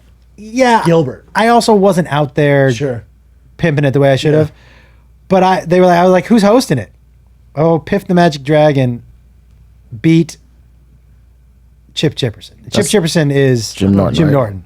Oh, it's Jim Norton? It's Jim Norton's character. Oh, wow. But my thing is like, they gave the hosting job to Jason Sudeikis. I'm like, nice to see a fucking up-and-comer getting a gig. Oh, I know. This dude, he needs a gig? I know. What? It is amazing. No, he was bored. He was bored, and Bud Light went to him. Was like, hey, dude, you need a famous person to host this. $1 million. Like, I have nothing to do. Yeah. I'm at home. I can host it from my house. Which is what he did. Yep. Is that it? Pretty much it. All right. You want some more? No. You're good. All right. Those were good, man. Did we go long? This is the longest I think we've done it in probably Close to couple 3 years. hours. Oh, a couple wow. of years. I'm sorry, dude. No, it's good. I apologize. I talked your ear off. No, I'm good. No, you just touched on male dancing. I went just nuts on it, dude. Yeah, man. I hope I didn't take up too much of your No, time. we love you, man. Yeah, I think you, me, and the shark guy. I will text him right when we're done. Let's set that up. Get me the time because he lives out here. Yeah, fuck yeah. And Shark Week's next week. Yeah, and he would. I bet you. It might be going on this week, but either way, we could do it Wednesday or Yeah. Friday. Is that what plaque? Which one of his plaque is that? That's when YouTube gave it to you when you got 100,000. 100,000. Now they give it to you when you get 1 million. Yeah, I got one of those. You got 1 million? Yeah, we're close. I know. I got mine a little while ago. Don't worry about Not it. a big deal. I know. It's a lot bigger than that one. We It's got that a gold. long time ago, right? Long time ago. I know. It is pretty. Shark Week, August 9th. That's this week. So yeah, hit homeboy up. Actually, this week he'll probably be packed with Shark Week stuff. Next week is probably perfect. That could be good. Awesome. All right. All right, deal. We love you, man. Thanks for answering the bad call. Thanks for having me. I really appreciate it. This is The Fighter and the Wolf. We're out.